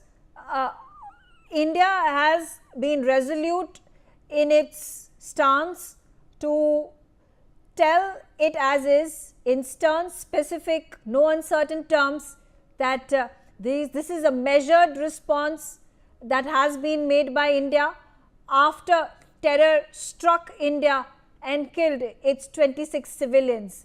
There have been similar statements that have been issued by countries all across the globe. The very recent one coming in from the European Union and its 27 member states as well. Is the world convinced today that India has the right to protect itself and justify the fact that we are striking the enemy nation that has been harboring, backing terrorists for decades together and infiltrating them into Indian territory? I reiterate my earlier stance, which Mr. Dilip Cherina had also underlined, that our fight is against terrorism, not against any nation, enemy or friendly. So that one part of the story. If Antonio Guterres has given us such a more balancing statement, I think he has not understood it, or maybe of last few years he has been giving such lopsided statement even in the Hamas conflict also. So it doesn't cover himself with glory or neutrality either way. And even for that matter, UN is actually a withering organization. I do not know what will be the relevance of UN in a few years' time, unless and until some drastic internal reforms do take place. We don't have to be bothered about the UN. Other communities, other multilateral forums have already backed your position. If Guterres or whatever it is has given a statement, it isn't relevant. If he is trying to counsel both sides, it will be better for him to counsel Pakistan that let him not say, as per the mandate, we are supposed to protect the humanity as per the SDG. This is our mandate, and you are committing suicide, which goes against the mandate. So that is his problem between Pakistan. The question is a balanced view. Our fight is against terrorism. I again irritate repeatedly. Our fight is against terrorism, and the results have shown we have not attacked a single civilian casualty or even an army camp. We have pointedly attacked the terror nurseries of Pakistan. The terror nurseries which have been bleeding us for several years, from 25 years or 30 years, or right from 1989 when the Kashmir embargo started. Harkatul Ansar, Harkatul Kashmir, Tariq-e-Kashmir, Tehreek-e-Kashmir.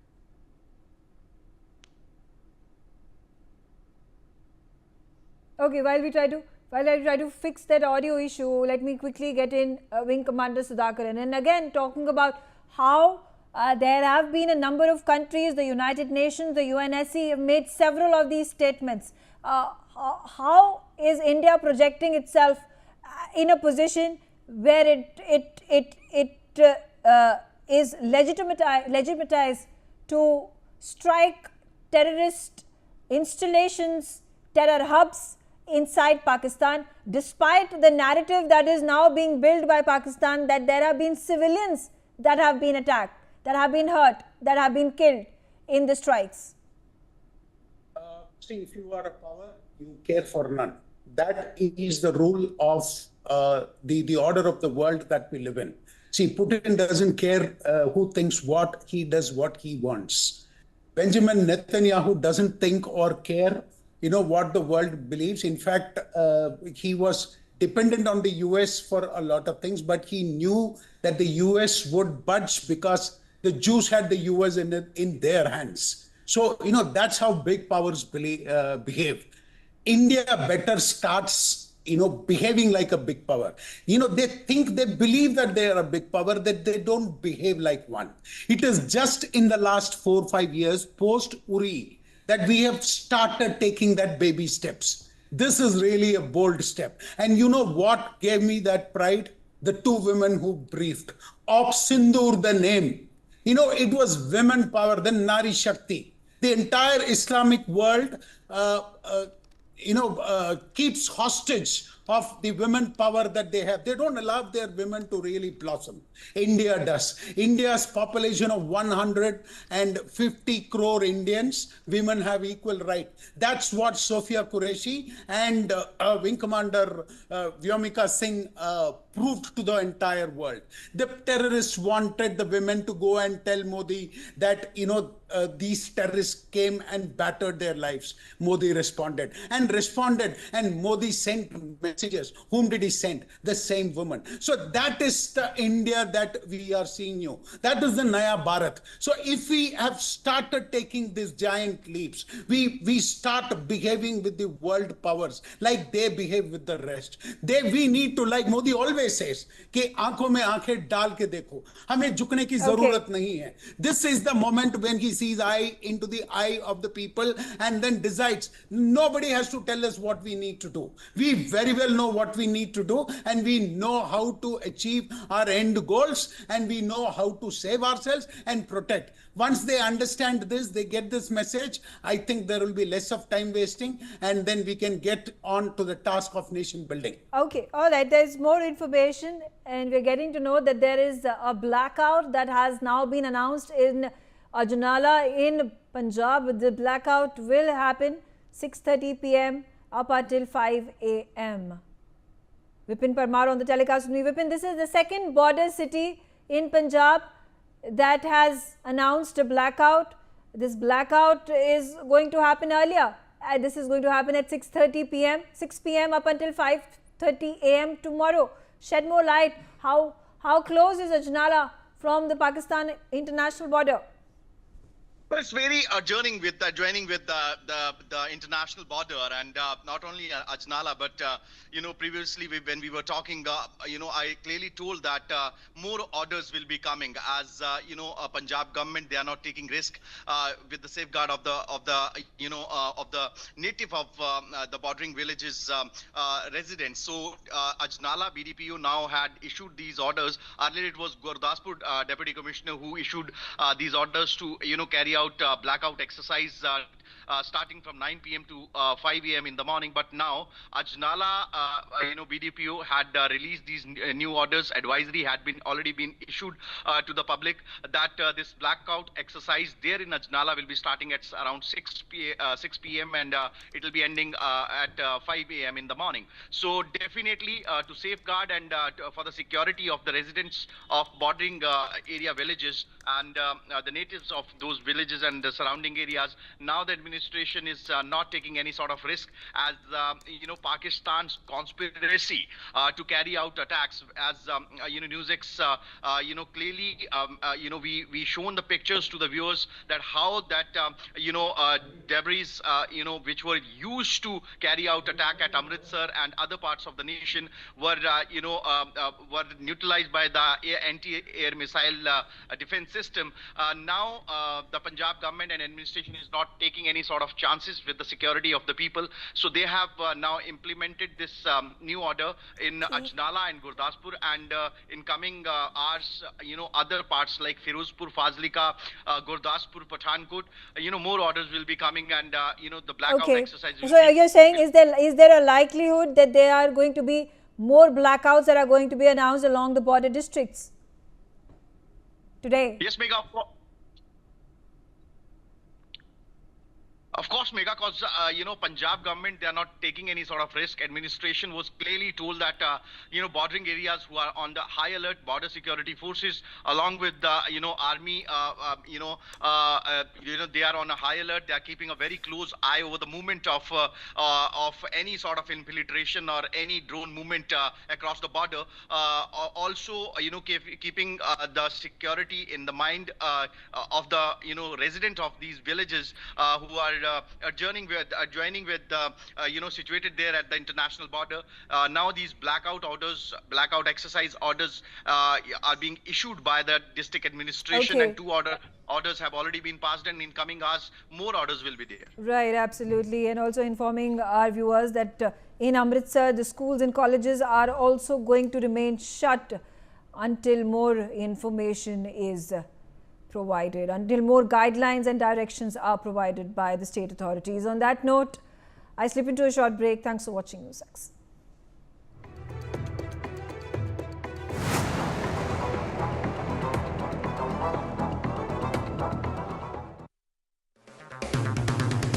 अगर आप बनना चाहते हैं anchor या फिर आप में है जुनून एक तेज तर्रार न्यूज रिपोर्टर बनने का, तो आप ज्वाइन करें ITV और इंडिया NewsX का media school. ITV next media international school का कोर्स आपको मौका देता है देश के दिग्गज एंकर्स के साथ काम करने का। ITV next media international school में आप बेहद नजदीकी से देख पाएंगे किस तरह से ITV नेटवर्क के दिग्गज पत्रकारों की टीम दिन रात खबरों पर काम करती है। इस कोर्स के दौरान आप सीखेंगे एंकरिंग की एक एक बारीकी उन एंकर्स के साथ जो देश को रखते हैं हर खबर से बाखबर। ITV next media international school का ये कोर्स आपके एंकरिंग स्किल्स को करेगा इतना सशक्त, मजबूत, जिससे आप बनेंगे पत्रकारिता की दुनिया का वो चमकता चेहरा जो दुनिया देखेगी और पसंद करेगी।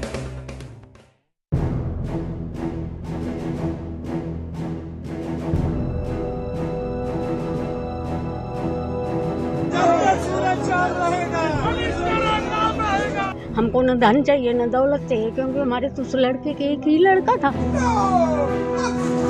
जब न्यूज़ फर्स्ट टाइम फ्लैश हो गई तब हमारे पैरों तले जमीन सरक गई। अगर वो आतंकी है तो उसको ऑन द स्पॉट खत्म कर देना चाहिए। बड़े दुख की बात है कि हमारा हीरे जैसा सुशील अब दुनिया में नहीं रहा। आप इन लोगों को बेगुनाह क्यों मारे? इनकी क्या गलती है?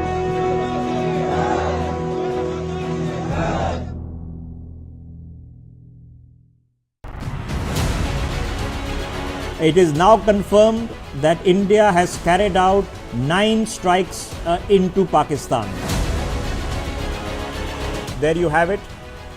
It's a large explosion that has taken place. You can hear the sound of the missile coming down. These are the line of control area visuals where we are standing and we are continuously monitoring the situation.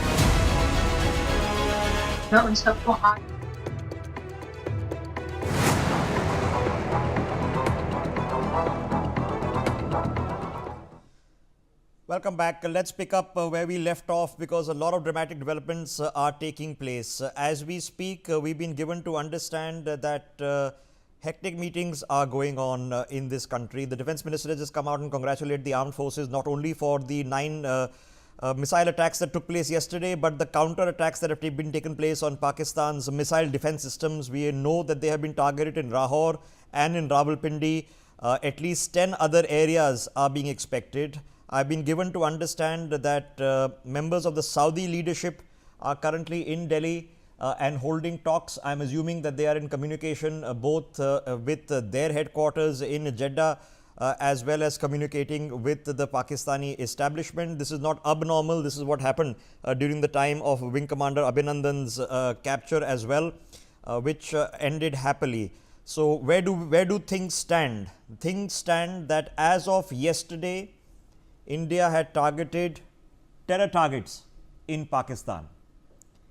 Now, we were talking about a non-escalatory response. We went to pains to highlight that we have not targeted the Pakistani army or the Pakistani civilians. Subsequently, now we've been told, it's official, that Pakistan tried to use missiles and drones to target military installations in India across the international border.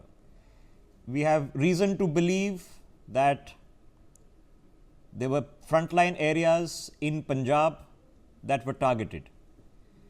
Now, we know it's public information what are the main bases in Punjab. Amritsar is one, Pathankot is one. This is public information. There's nothing private that I'm sharing with you or secret that I'm sharing with you. You can put the two and two together, because a lot of hectic activity is taking place in Amritsar. So one can imagine that special attention is being placed in making sure Amritsar is ready for anything. And if you draw the two and two together, it would indicate that the Pakistanis have tried to target near Amritsar. The statement that we've issued has said that whatever drones and missiles they tried to push our way, all were taken care of by India's integrated unmanned aerial device missile system. Now, this is a grid that is operating in India. It has a lot of weapons platforms involved with it. The S-400 is one of them. The Akash is the other. There is a blackout that is being imposed in Ajnara. It has come into effect at 6 p.m., which means in a short while from now, a 12-hour blackout has been imposed in Ajnara in Punjab, which would indicate that that's another place that is been seeing active targeting, or attempted active targeting is a better use by the Pakistanis. So once you go from terror targets to targeting Indian military infrastructure, you have taken a step up on the ladder of escalation. So the step up, ladies and gentlemen, has happened. The fact that it's failed is not relevant to the escalatory ladder. So India has now taken a step up and counteracted. The difference being that the Pakistani drones and missiles did not hit any of their intended targets. However, we have hit theirs. Now, what you're watching on your screens is purported to be a Pakistani radar site near Lahore, which is suffering multiple hits, multiple drone hits and explosions. And you can clearly see the site is already on fire. Then a drone munition hits it yet again. So that site's been taken off. We have been told at least 3 sites in Lahore have been hit. There are unconfirmed reports of some form of airborne explosive units landing in various areas of Rawalpindi. These are unconfirmed reports because we don't have a confirmation of exactly what all India has targeted. But what you can see with your own eyes and ears becomes easier to believe. These are not fake visuals like the Pakistanis are putting out. That, ladies and gentlemen, once again is the Lahore airfield. Have a look at that. There you go. Okay. Now, the Pakistanis have put anti-aircraft batteries in the Lahore airfield. They're trying to shoot down these drones, but they failed. Now, I don't know what the yesterday we had 10% accuracy. I don't know what the accuracy measures today are. We will find out shortly. The Ministry of External Affairs, in the like form of the Foreign Secretary, is about to hold a press conference. We'll get you details. Of course, we'll cut live to it and get you details immediately after. I can assume that they will say something similar to what I am telling you now, that what we have seen from Pakistan over the course of the last 12 to 18 hours is an escalation. India has responded proportionally. So they've targeted our air defense, missile defense systems. We have a better cover net than they do, so we've handled it better. We have in turn targeted their air defense and missile defense systems, and we have had, from what you can tell from the visuals, at least in several places in Lahore and Rawalpindi, direct hits.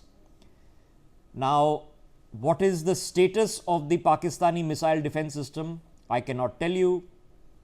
The assessments are being made by us here, and I can well imagine that we are able to do the before and after. Shots on your screens, that I believe is Rawalpindi, which is GHQ as far as the Pakistanis are concerned. And you can clearly see that some sort of aerial device has exploded here. And these are visuals that have been shot by Pakistanis.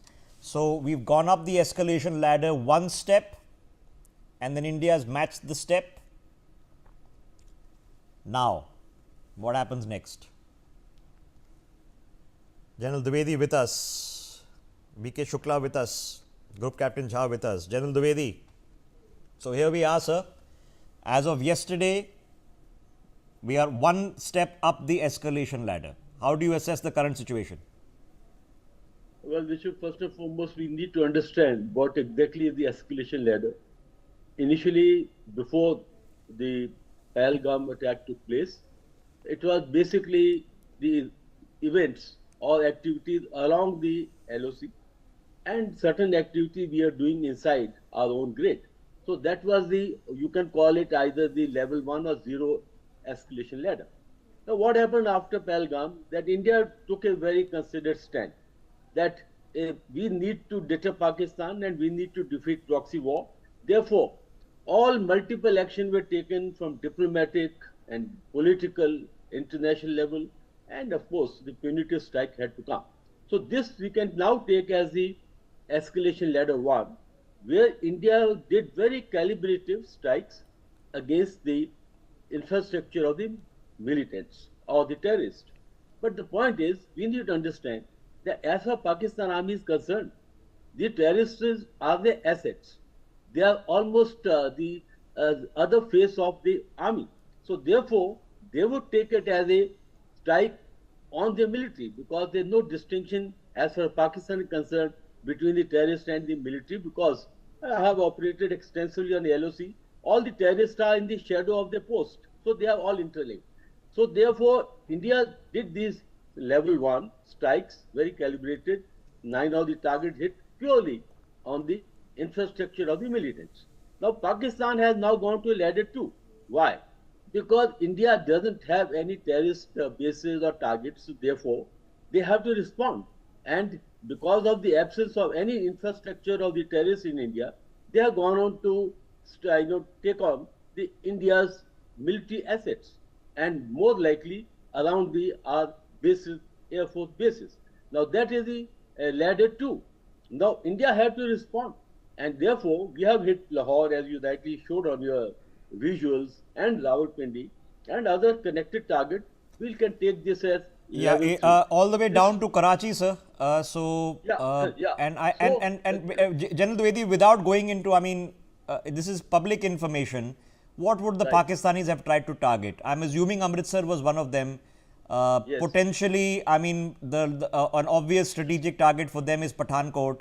What do you think that they would have wanted to target in terms of our missile batteries?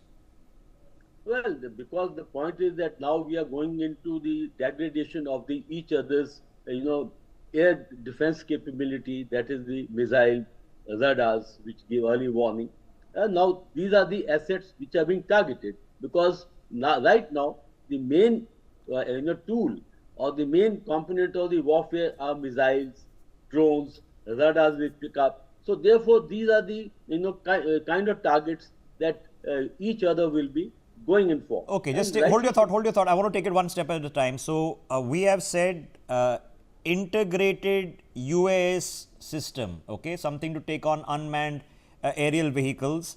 I know that this has several weapon system components. Akash is one, potentially S-400 is one. There might be other components of this that we are not aware of, or it's not public information. Does Pakistan have an air defense system, which is a missile defense system capable of taking on drones? So far, it looks like that if they do, it's not very successful. Well, Rishabh, the defense systems are in tiers, that, they have the closer tier, then the farther, so they are in tiers. So this is all integrated. And each weapon system is deployed to take on a particular target.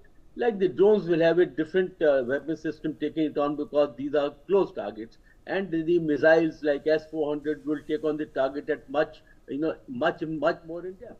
So therefore, I'm sure Pakistan, we should not underrate, they would have their air defense system in place, and they are all deployed in tiers.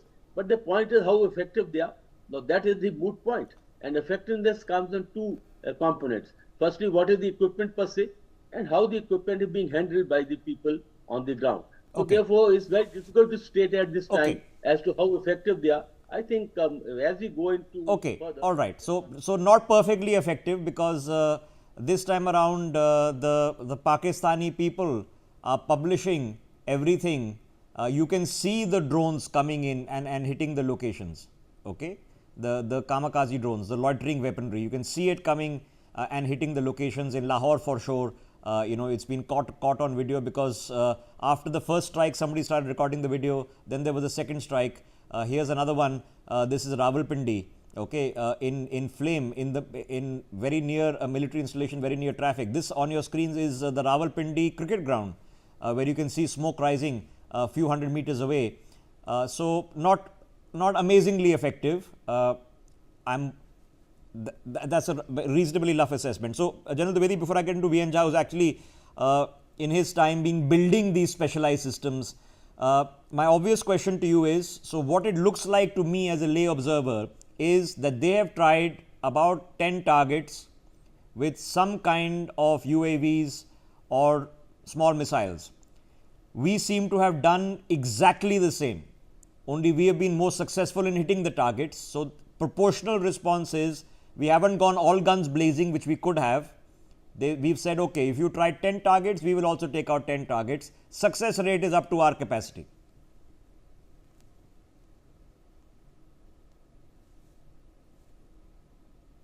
General Dwivedi, can we hear him? Somebody in PCR is sorting this out? Yeah, go ahead, General, sir, we can hear you. Yeah, yeah. So I said that target selection is based on the threat assessment, and you use the right weapon at the right target. So drones are the ones which take on the closer targets because they have the limited capacity, limited range, and you have the other systems, like what we use, scalp and the hammer. Now they are for the bigger targets and the in-depth target. So it's a package. We need to understand that it's already a package where the mix of weapon systems are put together to get the optimal results. So at this time, I think it is now our strike have been more on the degradation of the air defense system. Drones are being extensively used. They are the closer weapon system because of the ranges are such. But all I can say is that at this time, it's a very fluid situation because both sides are targeting. Yes, so I'm just going to go by face value. Okay, we're getting information, but I'll go by face value. Okay, face value is telling you that the counter strikes that India has conducted compared to the original strikes are being done with much smaller munitions. So, Siddharth, can we pull out the original Bhavalpur hit video, please? Okay.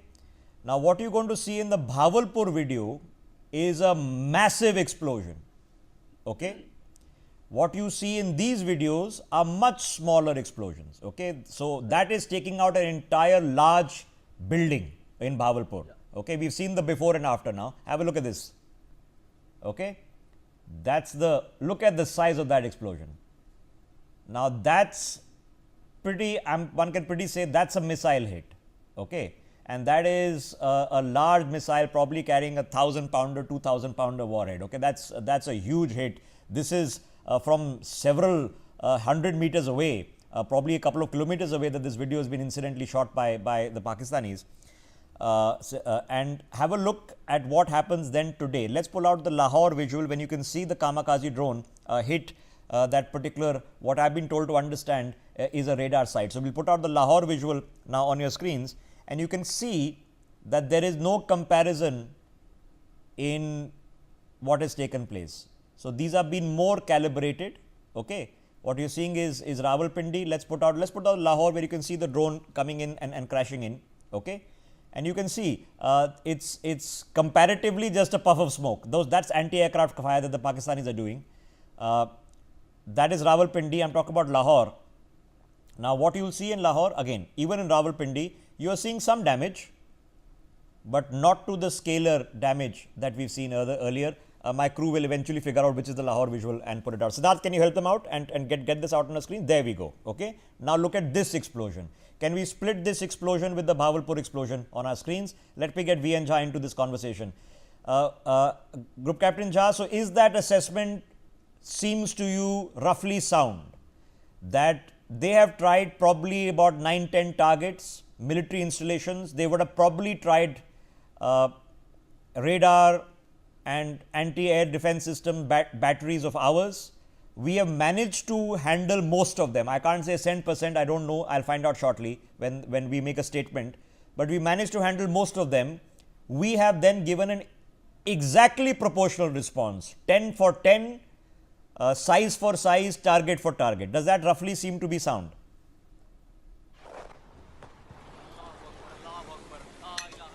Group Captain Jha.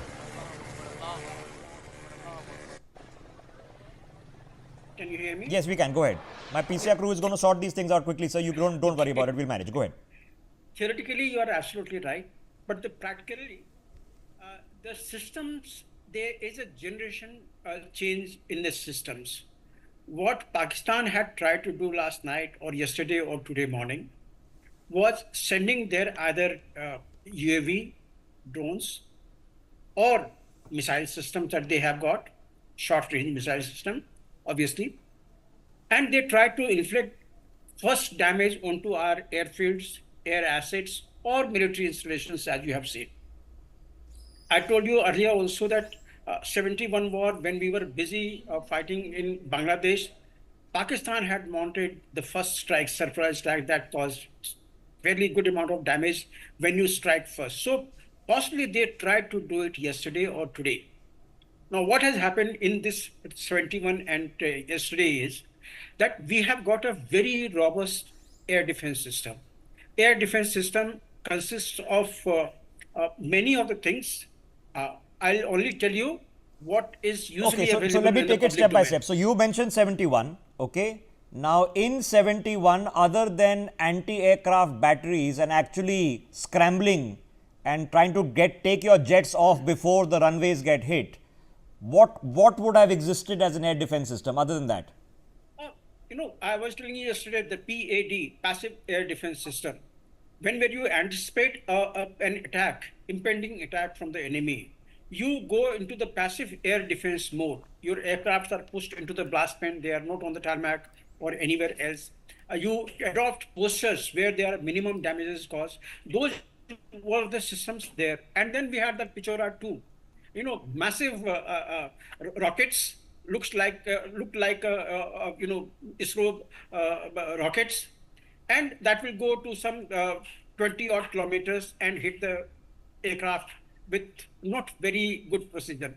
But let's not get waylaid of what happened in the I'm trying to draw the difference that at that point of time it was much more conventional. There was no automation. The drones concept of course did not exist. So you would have had anti-aircraft batteries. Yes, you would have had some sort of surface-to-air missile systems, but they would not be at the level of automation which you see. Absolutely. Like, I mean, I'm not saying we have the same capacity that the Israelis have with the Iron Dome, but we are, the S-400 is a very advanced anti-missile system. Okay, it's one of the top tiers in the world today. So compare then and now. So the Pakistanis who have last done it in 1971, this time have tried and realized something completely different, that their success rate has been very poor.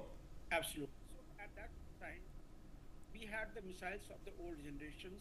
The accuracy was not very high. The kill rate was not very satisfactory. So they could do all those things what they did there. But leave that aside. Now, what our capability is, our air defense system today is absolutely robust. And that air defense system is not for the aircraft alone. That is for the ballistic and the cruise missiles as well. I told you day before yesterday also that should Pakistan try to escalate this through their missiles, aircraft can't come here. For them, their aircraft are fighters, as well as the Akash air defense system is like a Kal. They will engulf it. No aircraft will be able to penetrate. So possibly they tried with the missile systems and the various drones that they have. Don't get surprised if they use Turkey supplied Bakhtiar 2 drones also. They tried it there in their Azerbaijan and Armenia battle, but that will be a sure shot kill, that will be surely killed here before they enter the Indian airspace, because their size is so, their speed is so, their behavior is so that it will be on the air defense of the Indian batteries, and it could be killed much before, about 30 kilometers within the Pakistani airspace. So that will not come here. Now, what they have struck here is most probably with some of the smaller UAV, as well as some of the missiles they possibly have used it. Now, missiles can't come here because yesterday what list I gave it to you, there is a robust anti-missile defense system here with us. So that can't come. Whatever has happened, those missiles have not been able to hit us. We killed those missiles. Now the return gift will be strike with another one. Now, either you can fight, struggle with the similar size of the person, or simplest thing is first you blind him, and then you strike. Blinding in the military term is called the knocking out the radar. Radars are the eyes of any nation. So blind that radar, and for that today our Rafale has got those the radiation, anti-radiation missile, alarm, harm. These are the two which is come with the Rafale. Earlier with the MiG-29s and other aircrafts, we had that Maverick PGM 100 that we had earlier, and about 5 years back, DRDO has developed a system called Rudram missile. You must have heard it. Rudram missile can knock out the radars at to about 200 kilometers. Okay. It can withstand the jamming. It has got the ECCM measures. So it's a sure shot that you can blind the enemy. Okay. And that is what today has happened. So we don't know, and we are probably going to find out very, very shortly in the next 5 or 7 minutes. So we don't know how many sites we've engaged. Now, what you're seeing on your screen is Lahore. You can see what is obviously a kamikaze drone which is coming down, because you can see it's coming down very, very much slower than a missile going at Mach 2 would be coming. Okay, let me put it that way. All right, you can see it go past what is obviously an airfield. They have a cantonment next to the airfield. Then they have, this is, you can see planes there. So this is an airfield. This is probably the Lahore airfield, and it's Lahore airfield is right next to the Lahore cantonment, and that's where they have a lot of installations. Of course, Lahore has a radar station as well, and you are seeing that Lahore, Rawalpindi, Karachi for sure. Now, whether we have taken out every single radar system, I don't know. Okay. Now, that's when you're blinding the enemy, you're trying to create gaps in their radar net. The Pakistanis will also have redundancies. Okay. So, it's not like you take out one and then that's it, they've had it. Okay. They will have mobile radar stations, they will have redundancies that can overlap. So what it seems to me is that again you could have gone and taken all of them out in one fell swoop. That would have been going up the escalation ladder, because if they were completely blind, which means that they were unable to see anything coming from India tonight, there would be a different level of panic in Rawalpindi. So you have done a calibrated response, that you have tried this much, we have done utna hi level, that's it. Now, of course, is the next question is, do we wait and watch? Do we let them try again? Will they try again? I suspect that there is hope that now we are going to go into a de-escalatory phase. I suspect there is hope. I don't want to take it for granted, but we should all hope for de-escalation. Okay? I've been saying since yesterday, India doesn't want this war. Pakistan can't fight this war. And they have got a description yesterday that they can't fight this war. Okay? Technologically, they've never really seen Indian weapon systems. We keep talking about them. They've never seen them in deployment. Today, you're seeing them in deployment. Okay? And they're doing the job they've been designed to do. 100%, I'm sure not. Okay? But pretty good. I mean, you can see for yourself. Okay, stay with me. Stay with me. General Kohli is joining us on the broadcast. Before that, let me get Vinod Shukla into this. Vinodji, so we are about to hear from the Ministry of External Affairs. We are about to hear from the same Air Force officers who came and briefed us yesterday morning. I'm sure we'll get a lowdown of what took place. Now, the big question is, do you think that that has been reasonably proportional? Can Vinodji hear us? Okay. We have lost that connection. I'll come back to you as soon as we can hear you. Let's take some breaking news. Meanwhile, let me get our reporter in. The Information and Broadcasting Ministry in India has issued an advisory. The advisory has been directed to all online platforms. These are media streaming platforms and intermediaries operating in India. They've been advised to discontinue all web series, films, songs, and podcasts and any other streaming media content, whether made available on a subscription-based model or otherwise, having its origins in Pakistan with immediate effect. So all streaming platforms, that means YouTube, Netflix, Hotstar, all of these guys have been told that not only news content or YouTubers reporting from Pakistan and putting up videos. I don't know if Instagram qualifies as a media streaming platform because it does have a video facility, but we've been watching a lot of content which is been coming yesterday. It has been just malified nonsense. They've been putting out visuals of 2001 and claiming them that this is some Indian aircraft that have crashed. Now, the problem in Pakistan, of course, is that now that we know that their own defense minister relies on social media evidence, you can judge for yourself. But that means, and this is a sweeping advisory, which means that if you are operating or working with a social media platform that has streaming content, video content, you guys need to have a quick conversation on what the implementation of this order will be. It seems to be indicating to me that this is sweeping. Any content originating in Pakistan means any content uploaded by anybody in Pakistan. This is not about DG ISPR, this is not about the ISI, these are not the official handles of the Pakistani army or the Pakistani state. This is all content originating from Pakistan. This includes films, it includes web series, and it includes even songs.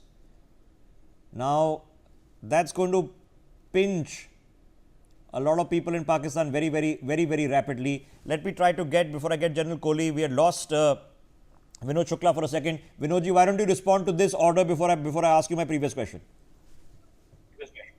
No, of course, lots of rumor being spread on social media and other platforms. So this was very necessary because it was creating more confusion than some rightful or some helpful information was being put out on social media. This was necessary, and the government has done right. Okay, we have unstable connections with you, sir. So we will try to sort this out. Manohar, my colleague, is joining us. Manohar, it's a very straightforward, very firm and very clear advisory. All media content coming from Pakistan, चाहे वो गाने हो या फिल्में हो, India में सारे बंद. देखिए बिल्कुल आईबी मिनिस्ट्री की ओर से एक एडवाइजरी जारी की गई है जिसमें साफ तौर से लिखा गया है कि पाकिस्तान के जो भी कंटेंट हो, चाहे ओटीटी प्लेटफॉर्म पे हों या फिल्मी गाने हों, इसके अलावा अगर मैं बात करूं तो वेब सीरीज की बात की गई है, सॉन्ग्स की बात की है, पॉडकास्ट की बात की गई है, और अदर स्ट्रीमिंग मीडिया जो भी हो उन सब को बंद करने के आदेश दे दिए गए हैं. और ये भी कहा गया है कि अगर कोई इस तरह के कंटेंट पाकिस्तानी हो तो उनको ना चलाया जाए. जी. Okay, that's as clear as it gets. Now, the advisory doesn't say that people who are talking about the ongoing situation. It says get rid of the songs, get rid of the movies, get rid of the film series. We want none of it. Remember, every time you are listening to a song from Pakistan on YouTube, that's a Pakistani getting paid. Every time you're watching their movies, that's a Pakistani getting paid. Now, we've seen some personal accounts that have been suspended in the past couple of weeks. And then we have seen some diehard people in India who are so in love with their Pakistani influencers who have been claiming that they've even got VPNs to bypass the blockage, which is a geographic blockage that happens in India. General Kohli joining us in the broadcast. General Kohli, now we have so many things going on simultaneously. In the latest means that all Pakistani cultural filmographic content in India is now barred. What do you make of this? Yeah, good evening, Rishabh. You see, the first thing is this cultural thing breaking down and whatever they have said, these are banned now, they should not be used. More than anything else, you see, firstly through VPN. It's not only through VPN, all kind of communication can be done. So in our country only, there are some elements who are not too much nationalist, or there can be some mischief by Pakistan in case the VPNs are used. Number one. Secondly, stopping these songs and etc., all these things, it has some kind of psychological effect on the makeup of the nation. Let's all be mentally prepared that we are boycotting these people, especially the last night what they have done, the kind of attacks they have tried from their side, right from Gujarat till JNK. So from their side, they have kind of declared war.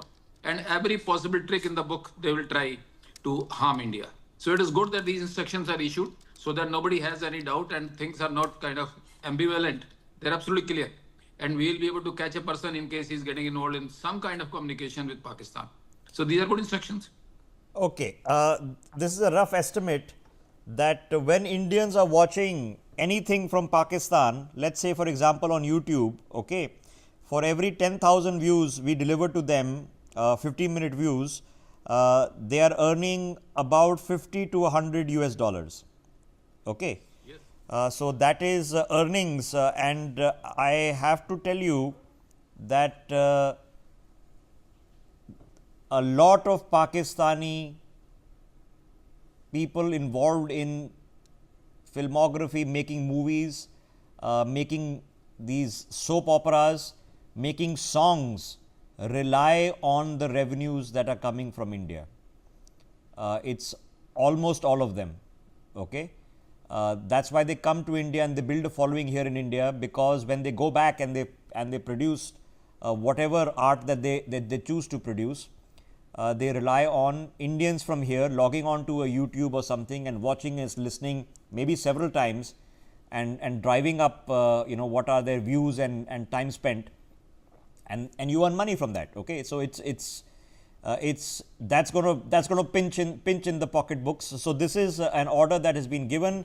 The requisite guidelines have been put in the order which has been released, and if you work for one of these online platforms, then now you know that this order is coming your way, obviously through official channels, and that's going to be a lot. I think I'm going to ask my team to do an assessment, and can we keep a monitor at least on the known platforms to see when this content gets taken down from the point of the order being given. Obviously, it's not going to happen in the next 5 minutes, but we can keep an eye out. I just want to keep reminding our viewers that we're expecting a press conference anytime. It's going to be similar to the press conference held yesterday morning at 10:30.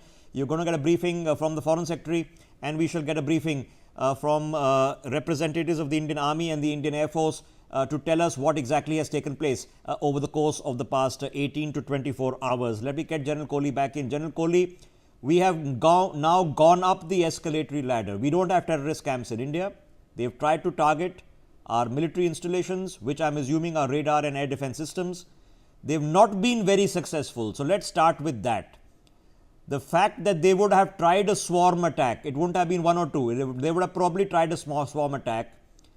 What is it telling you that if their hit rate was very, very low, what's it telling you? You see, the way, firstly, it tells us, it shows the intention of Pakistani state. I mean, the military, the way that they were looking silly after that attack, so they were to do something to look good. But at the same time, they have gone up the escalation ladder. There's no doubt in this. They could have done a very minor thing also. So what they have attempted all throughout the length of our IB and LOC is a major attempt which they have done. And I have no doubt in this. These are not only UAVs. Some aircrafts would have also come. Could be they would have remained on their side only because they have got the capability of BVRs which they can fire. They have these Chinese JF-17 through which they could have tried some missiles. They have that PL-15 and some other missiles what they have. They must have tried. But our S-400 was the savior yesterday. Okay. Our own air defense. Okay. So General Kohli, in your assessment, and it's a best guess obviously, do you think that they would have gone with their best, most state-of-the-art options in the first wave, or would they have waited and kept them in reserve for a potential second? No, there's no doubt in this. They would have put their best foot forward. They know it. You see, they are also at the same time, we also keep in mind the diplomatic situation. Their Deputy PM has made the statement that he wants to speak to our NSA. Today, a Saudi minister has come here. There was no program. So that side is also going on. Probably they wanted to do something before we can sit on the negotiation table. That's why. So, and in any case, the way we have got the success rate, they also wanted the success rate. So they would have put their best possible equipment. Okay. Ahead. So if we have managed to neutralize the best possible equipment, does that then give you hope that now they are thinking, okay, hang on, what's plan B? And they probably don't have a good plan B. Yeah, even if they have, you see, even if it's not only now, we've been kind of prepared as an army, armed forces rather, I'll say, we've been prepared for this. You see, everything the Pakistan does during peacetime also, everything they acquire, everything which comes there, their exercises conducted, their utterances of their leaders, all these are monitored very well and the conclusions drawn. So we've been prepared, we exactly war game it. When you war game, the one side becomes Pakistan, they call it red land and blue land. So we keep trying, we know the kind of options they have in the war gaming they were done. So we are prepared for that. And whatever comes, by doing this attack which they did yesterday, they have now warned us that there's no doubt in this. We can't be complacent thinking that we have done a good job on 7th and now we can sort of put our guard down. Certainly not. So okay, but okay, now let's put the puzzle pieces together before this press conference begins, General Kohli. So you mentioned there is a Saudi senior minister here. He's only here for one purpose. Let's not kid ourselves. The same thing happened when Wing Commander Abhinandan had been captured. There was a senior Saudi delegation that flew to Pakistan within hours. And I think that's the one that was the final ultimatum. And the Pakistanis decided that the consequences of not sending him back home forthwith would be very serious. They took it with great gravitas. The Iranian foreign minister also coincidentally happens to be in India. Now, he's here for scheduled talks of the Indo-Iran mission, but I wouldn't think it's a leap of imagination to suggest that he is being fully briefed on what is going on. And the Iranians, therefore, are also communicating in the best possible way their opinion on this matter. General Kohli, so do you think everybody is calling up Islamabad and Rawalpindi and saying the same thing? You see, Iran had offered earlier also to mediate, which we had said, no, it's a bilateral issue that we'll do it. And Iran, as on today, doesn't have very good relation with Pak. But when the Pak is, you see, Pak has been, since that time, they've done Pahalgam and we have made our intention clear that we will respond. Pak has been running helter-skelter. They have tried in UNSC, they went to, they've been sort of contacting USA and remaining countries also, so that this can be negotiated and India could somehow be stopped. But that didn't work out. So Iran also is one of the options which can be done. So you never know how it works out. But the point is, in the short period, we have to be extra careful, and Pak will try rather some extent. You see, their army needs some sort of off-ramp, face saving they need, because the kind of image they have there in Pakistan, they can't be seen that they have done nothing. People of theirs have been earlier also against them, and now they are gone against them more.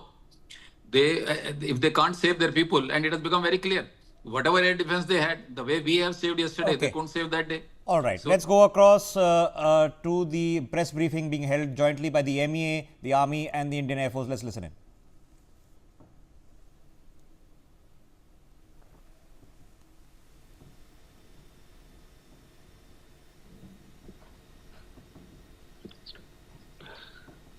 Good evening, ladies and gentlemen.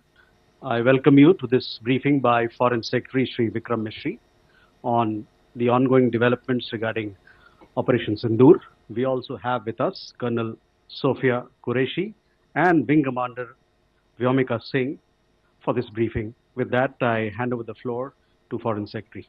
Sir. Thank you, Ranveer. Good evening. Thank you all for joining for this briefing.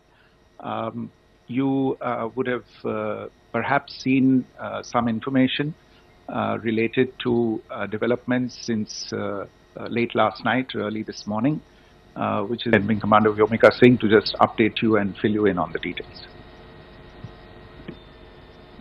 Thank you, sir. Operation Sindoor पर 7 मई 2025 को हुई press conference के दौरान भारत ने अपनी प्रतिक्रिया को केंद्रित, संतुलित और गैर उत्तेजक बताया था। यह विशेष रूप से स्पष्ट किया गया था कि पाकिस्तानी सैन्य ठिकानों को निशाना नहीं बनाया गया। साथ ही दोहराया गया कि भारत में किसी भी सैन्य लक्ष्य पर हमले का उचित जवाब दिया जाएगा। 7 से 8 मई 2025 की रात को पाकिस्तान ने उत्तरी और पश्चिमी भारत में स्थित कई सैन्य ठिकानों को, जैसे कि अवंतीपुरा, श्रीनगर, जम्मू, पठानकोट, अमृतसर, कपूरथला, जालंधर, लुधियाना, आदमपुर, भटिंडा, चंडीगढ़, नाल, फलौदी, उत्तरलाई और भुज पर ड्रोन और मिसाइलों से हमला करने का प्रयास किया। इन हमलों को इंटीग्रेटेड काउंटर यूएस ग्रिड और वायु रक्षा प्रणालियों द्वारा निष्क्रिय कर दिया गया। इन हमलों का मलबा कई स्थानों से बरामद हुआ जो कि पाकिस्तानी हमलों का प्रमाण है। On the night of 7th May 2025, Pakistan attempted to engage a number of military targets in northern and western India using drones and missiles. These places included Avantipura, Srinagar, Jammu, Pathankot, Amritsar, Kapurthala, Nal, Jalandhar, Ludhiana, Adampur, Bhatinda, Chandigarh, Falodi, Uttarlai, and Bhuj. These were neutralized by the integrated counter unmanned aerial system and other air defense systems. The debris of these attacks is now being recovered from a number of locations that prove the Pakistani attacks. आज सुबह भारतीय सशस्त्र बलों ने पाकिस्तान के कई स्थानों पर वायु रक्षा रडार और प्रणालियों को निशाना बनाया। भारत की प्रतिक्रिया समान क्षेत्र में समान तीव्रता के साथ की गई। यह विश्वसनीय रूप से ज्ञात हुआ कि लाहौर में स्थित एक वायु रक्षा प्रणाली को निष्क्रिय कर दिया गया। Today morning, Indian Armed Forces targeted air defense radars and systems at a number of locations in Pakistan. Indian response has been in the same domain with the same intensity as Pakistan. It has been reliably learned that an air defense system at Lahore has been neutralized. Pakistan ने नियंत्रण रेखा पर आकरण गोलीबारी की तीव्रता बढ़ा दी है, जिसमें कुपवाड़ा, बारामूला, उरी, पुंछ, मेंढर और राजौरी क्षेत्रों में मोर्टार और भारी तोपखाने का इस्तेमाल किया जा रहा है। Pakistan has increased the intensity of its unprovoked firing across the line of control using mortar and heavy calibre artilleries in areas in Kupwara, Baramulla, Uri, Poonch, Mendhar and Rajouri sectors in Jammu and Kashmir. 16 innocent lives have been lost, including 3 women and 5 children, due to the Pakistani firing. Here too, India was compelled to respond to bring mortar and artillery fire from Pakistan to a halt. Indian Armed Forces reiterate their commitment to non-escalation, provided it is respected by the Pakistan military. Jai Hind.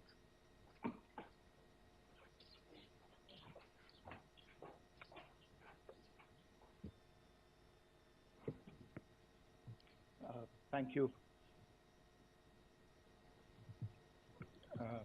Friends, this is, as I said, further to the briefing that was provided yesterday and some of the updates that have been just provided by Colonel Qureshi and Wing Commander Singh. I thought that we would just put some of the aspects related to the events that started on 22nd April with the barbaric terror attack in Pahalgam into further context, because there is a certain amount of commentary that has happened with regard to the events since then. And more than the commentary, there has been a lot of disinformation that has been directed at us from across the border. So a few things that I would like you to keep in mind. First of all, there is mention on all sides of escalation. I think the first point that you have to keep in mind is the attack of 22nd April in Pahalgam is the original escalation. ये जो सिलसिला है जो हम देख रहे हैं आज की घटनाओं को लेके, ये 22 अप्रैल के पहलगाम के हमले से शुरू हुआ है। एस्केलेशन वहां पे हुआ है और उस एस्केलेशन का जवाब भारतीय सेना ने, भारतीय फौज ने कल अपने एक्शन से दिया है। Secondly, I want to invite your attention to the involvement of the group calling itself the Resistance Front in these attacks. I pointed this out yesterday that this is a group that is a known front for the well-known Pakistan-based terrorist organization, Lashkar-e-Taiba. The group has been reported earlier. I mentioned to you about the Indian authorities providing information to the UN 1267 Sanctions Monitoring Committee. In fact, we are going to be meeting with the team again very soon, and we will be providing an update to the information that we have provided earlier. But what is interesting, दिलचस्प बात यह है कि संयुक्त राष्ट्र की सुरक्षा समिति में जब पहलगाम के हमले को लेके एक प्रेस वक्तव्य जारी करने की बात चल रही थी, तो आप सोचिए किस देश ने टीआरएफ का, द रेजिस्टेंस फ्रंट का उसमें मेंशन किया जाना, उसको अपोज किया, पाकिस्तान ने. This was after the fact that the TRF claimed responsibility for this attack not once but twice within a few hours after the incident on the 22nd of April and then again on the morning of 23rd April. And it is perhaps only after the full gravity of the incident was realized by its masters and handlers across the border that it was managed to back off from this claim. Obviously, that retraction doesn't convince anybody. तीसरी चीज जो मैं आपसे कहना चाह रहा था, और कर्नल कुरैशी और विंग कमांडर सिंह ने कल भी बड़े स्पष्ट शब्दों में और आज भी आपसे ये बात साझा की है. जो भारतीय रिस्पॉन्स है वो नॉन एस्केलेटरी है, प्रिसाइज है, सटीक है, मेजर्ड है और कंसिडर्ड है.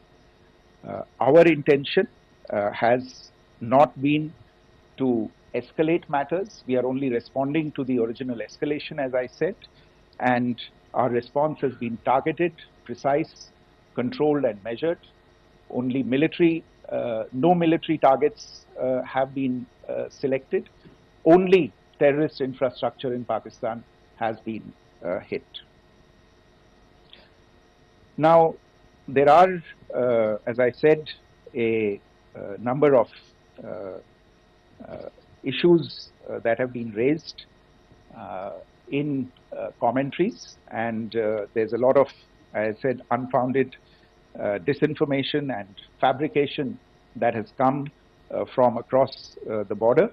And I would just like to use this opportunity to set the record straight on some of these issues. The first of these is Pakistan trying to wash its hands off any and all involvement with terrorism. I think the Pakistani information minister said there are no terrorists in Pakistan. And I think he was challenged on that in the television program that he was appearing on.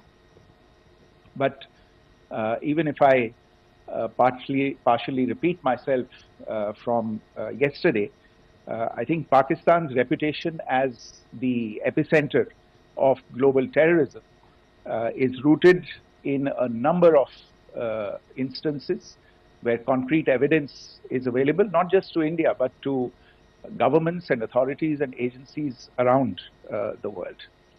There are several terrorist attacks around the world where Pakistani fingerprints have been found. I don't need to belabor the point with regard to this audience about where Osama bin Laden was found and who called him a martyr. Pakistan has also for decades pursued cross-border terrorism into India with impunity, and as I said yesterday also, in order to deliberately mislead the international community, they claimed that the terrorist Sajid Mir was dead. They came under pressure, and Sajid Mir was then brought back to life, arrested, and is now apparently in Pakistani custody. Pakistan is also home to a very large number of UN proscribed as well as UN proscribed terrorists, as well as terrorists proscribed by a number of other governments in the world, including, of course, the Lashkar-e-Taiba and the Jaish-e-Mohammed, as well as their leaders, Masood Azhar and Hafiz Mohammed Saeed. आपने देखा होगा हाल ही में पिछले ही कुछ दिनों में पाकिस्तान के रक्षा मंत्री और उनके पूर्व विदेश मंत्री दोनों ने इस बात को माना है कि पाकिस्तान का ऐसे ग्रुप्स के साथ जो रिश्ता है वो क्या रहा है. Both the defense minister and the former foreign minister of Pakistan, I think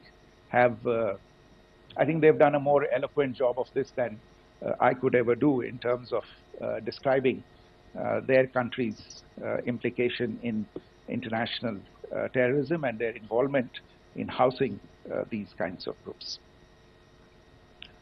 दूसरा जो विषय है वो है पाकिस्तान का जो एक दावा है कि एक इंटरनेशनल impartial investigation होना चाहिए, एक joint investigative committee होनी चाहिए. These calls for jointly investigating this heinous and barbaric attack in Pahalgam. Again, I think you know the history well on this. You know the track record well, and it is not a bright track record insofar as Pakistan is concerned. In fact, in the pursuit of justice for the victims of multiple terrorist attacks, whether it be Mumbai in 2008, in Pathankot in 2016, or many others, but in particular for these two attacks, India had offered to cooperate. India provided forensic evidence and urged Pakistan to bring the perpetrators of these attacks to justice. We, in particular with regard to the Mumbai attacks of 2008, where a Pakistani Lashkar-e-Taiba terrorist was captured alive, India provided extensive information and evidence related to the involvement of Pakistani terrorists in this attack. Cases were registered, but you are all aware that these cases have not progressed despite the formation of judicial teams, etc. And Pakistan has consistently stonewalled all efforts to move the investigation along. In fact, with regard to the Pathankot attack as well, a joint investigative team was formed. We gave access, unprecedented access, I should say, to Pakistani team to the site of the attack. Details of call records data and DNA, etc., were shared with Pakistan. We had shared with them details related that we had been able to access to the addresses of terrorists. We presented evidence against the office bearers of Jaish-e-Mohammed who had conspired in the attack, and the handlers of the terrorists who facilitated them and guided them in. But there has been no movement on this. So in all of this, I think the experience has not been positive, and it certainly doesn't give us the confidence now to take at face value Pakistani assertions of wishing to participate in a joint investigation. These are just delaying tactics. These are just stonewalling tactics. And in fact, there is reason to believe that Pakistan uses the evidence that we provide only to cover its tracks and, in fact, defend the terrorists who we are looking for and obstruct the path of investigation.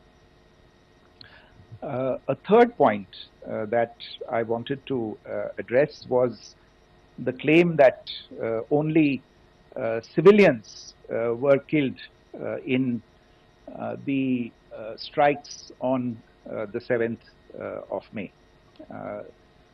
We have made the point very clearly that all attacks on the morning of 7th May were against carefully selected terrorist infrastructure, terrorist targets.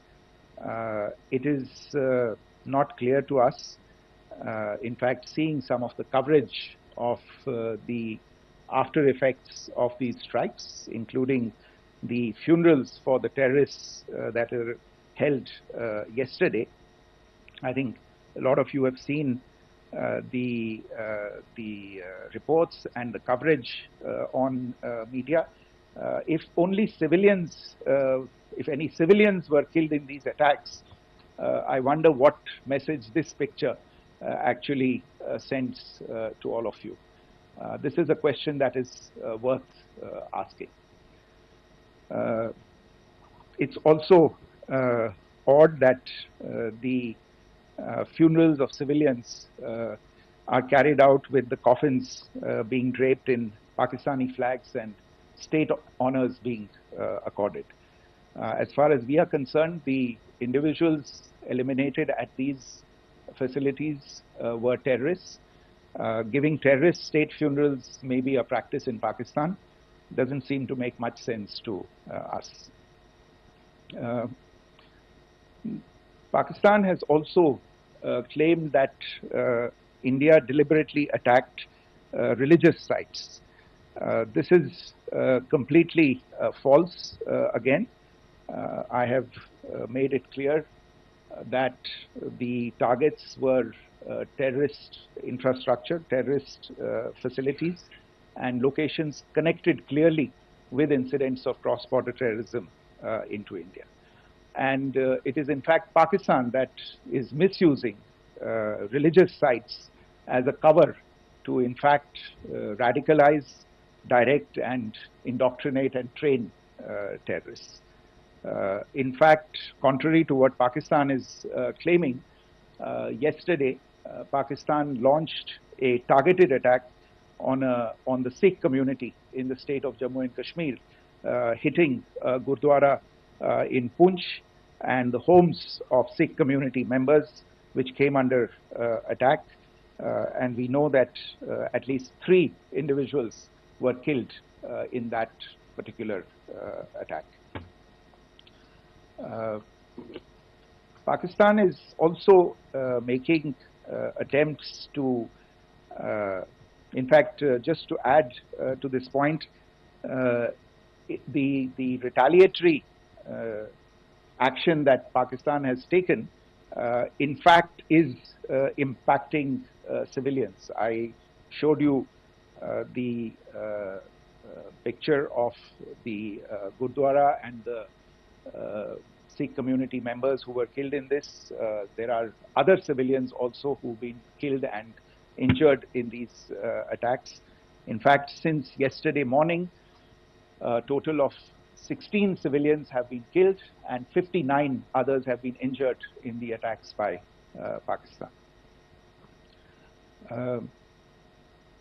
Not only this, Pakistan is also making attempts as part of its disinformation campaign to paint our action with regard to cross-border terrorism through the communal angle. If that is the issue, then I think I can do no better than to cite or point you in the direction of the Pakistan Army Chief's speech of 16 April 2025. I think that is the last word in communal rhetoric. And in the Pahalgam attack itself, you are aware of the kind of religious profiling that was done there. And perhaps there is a linkage between these two events. I can only say that these nefarious designs will not be allowed to succeed in India. And it is to be noted that people from all faiths, all religions, all regions in India have unequivocally, not just in India but around the world, have condemned these attacks. The Pakistani claims of now responding to India's strikes of the 7th of May. As I said right at the outset, it is India which is responding. The original escalation was by Pakistan on the 22nd of April. We are the ones who are responding to that escalation with the action that was taken yesterday morning. And again, I would like to emphasize that the action was restrained. It was directed towards non-civilian, non-military targets and confined to terrorist camps. And again, as we have been saying since yesterday, any further action by Pakistan, some of which we are seeing today, is nothing but escalation by Pakistan now once again, and will be responded to and is being responded to appropriately. One point that I wanted to also address was the allegations to the targeting of a dam, the Neelam Jhelum project in Pakistan-occupied Kashmir. I want to say that this is an absolute and complete fabrication and a blatant lie. India has targeted only and only terrorist infrastructure, and the details of that terrorist infrastructure, together with the locations, were shared with you yesterday by Colonel Qureshi and Wing Commander Singh. I should note that if this kind of a claim is a pretext for targeting Indian infrastructure of a similar nature, Pakistan will be entirely responsible for the consequences that will undoubtedly follow. Finally, I want to address the some issues that have been raised related to the Indus Waters Treaty and the disinformation that has been raised in regard to that as well. The fact is that there have been fundamental changes in the circumstances in which the Indus Waters Treaty was concluded, and they call for a reassessment of the obligations under the treaty. Over the last year and a half to 2 years, India has been in communication with the government of Pakistan. We've sent several notices to them requesting for negotiations to discuss modification of the treaty. India has for 6+ decades now honored the treaty, even during periods when Pakistan imposed multiple wars on us, and even when relations were adversarial. Pakistan is the one that has been acting in violation of the treaty, deliberately creating legal roadblocks in India exercising its legitimate rights on the western rivers. Any projects that India sought to build on the eastern rivers, and even on the western rivers, which we are allowed to by the treaty, were always challenged by Pakistan, thereby hampering our rights to utilize our legitimate waters under the treaty. In fact, if you see, the preamble of the treaty itself states that the treaty was concluded in a spirit of goodwill and friendship. Mark those words, concluded in a spirit of goodwill and friendship. ये भारत का धैर्य और भारत की सहनशीलता है जो 65 साल से हम इतनी प्रोवोकेशन के बावजूद इस ट्रीटी को निभा रहे हैं. However, as has been made clear earlier as well, Pakistan has not responded to our requests to enter into negotiations for a reassessment of the obligations under the treaty. A number of conditions have changed. This is a treaty that was based on the engineering techniques of the 50s and the 60s. We are living through the first quarter of the 21st century. Technological changes and technological advancements have to be taken into account. There are demographic changes, there are climate changes that have taken place, there is the imperative of clean energy, and of course the terrorism that Pakistan has wreaked in the state of Jammu and Kashmir itself has hampered India's ability to exercise its rights under the treaty. Pakistan's persistent refusal to respond to our request to enter into government-to-government negotiations on the modification of the treaty is, in a sense, itself a violation of the treaty. And therefore, India has taken the step of putting the treaty in abeyance until Pakistan abjures irrevocably its support for cross-border terrorism.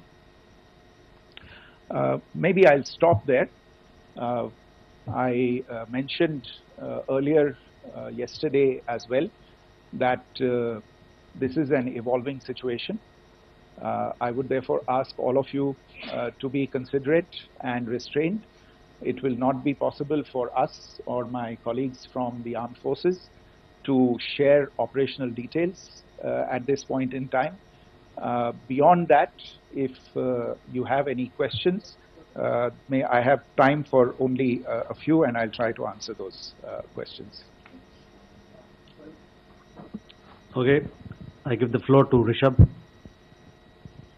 One Secretary, good evening. This is Rishabh from Times Now. I just wanted to understand, as per the press release that has been released earlier today, it says that we have successfully hit at the air defense of Lahore. Does it give our forces a better chances if in case of further escalation? And are there other air defense places as well at strategic location that were targeted? Rishabh, you are violating the first rule that I set out at the end of my remarks. The press release that has been issued by the Ministry of Defense today speaks for itself. It is related to operational matters. It's been released by the Ministry of Defense. As more information becomes available, yeah, go ahead. Foreign Secretary Smita Sharma, just wanted to ask, the Pakistani Minister Ishaq Dar in an interview has claimed that the national security advisors of India and Pakistan have spoken to each other. If you could confirm or deny, and is complete severance of diplomatic ties with Pakistan also on the table? I have no information with regard to contacts between the two national security advisors. Insofar as diplomatic relations are concerned, you've seen the steps that were announced in response to the following the meeting of the Cabinet Committee on Security on the 23rd of April. There are no further steps that are under consideration at this moment in time. Here, go ahead. Foreign secretary, मेरा नाम मनीष है, मैं TV9 Bharatvarsh से हूं, और आपने खुद ही बताया कि कितना मिस इन्फॉर्मेशन क्रॉस बॉर्डर से आ रहा है, बल्कि ऐसा लग रहा है जैसे पाकिस्तान के प्राइम मिनिस्टर और डिफेंस मिनिस्टर तक भी प्रोपेगेंडा करने में मिस इन्फॉर्मेशन में आ गए हैं। वो कई बार तो ये तक दावा करते हैं कि हम 3 राफेल हमने गिरा दिया, इतने हमने मिग गिरा दिए, और जब उनसे पूछा जाता है तो वो कहते हैं कि सोशल मीडिया में हमने ये सब चीज़ें देखी थी। तो अगर आधिकारिक तौर पर अगर आप कुछ कह सकें इस पर, ताकि उन्हें भी समझ में आए कि इस तरह के प्रोपेगेंडा नहीं चलने वाला है। देखिए, जब सही समय होगा तो आधिकारिक तौर पे इसके बारे में सूचना दी जाएगी, लेकिन जो आपका प्रश्न है कि प्रधानमंत्री और उप प्रधानमंत्री और विदेश मंत्री, उनके रक्षा मंत्री इस तरह की बातें कर रहे हैं, तो इसमें अचरज की कोई बात नहीं है। आखिरकार ये एक देश है जिसने अपना इसका जन्म लेते ही झूठ शुरू हो गया था। 1947 में जब पाकिस्तानी फौज ने जम्मू कश्मीर पे दावा बोला, तो उन्होंने किसी ऐसे वैसे व्यक्ति से नहीं, संयुक्त राष्ट्र से झूठ बोला कि हमारा कोई लेना देना नहीं है इससे, ये लोग जो गए हैं वो तो कबायली हैं। वो तो जब हमारी फौज वहां पे पहुंची और यूएन के लोग, संयुक्त राष्ट्र के लोग खुद वहां पे पहुंचे, उन्होंने देखा कि वहां तो पाकिस्तानी फौज घुसपैठ करके आ गई है, उसके बाद पाकिस्तान को मुंह की देखनी पड़ी और उनको मानना पड़ा कि हाँ, उनकी फौज वहां पे कुछ समय से पड़ी हुई है।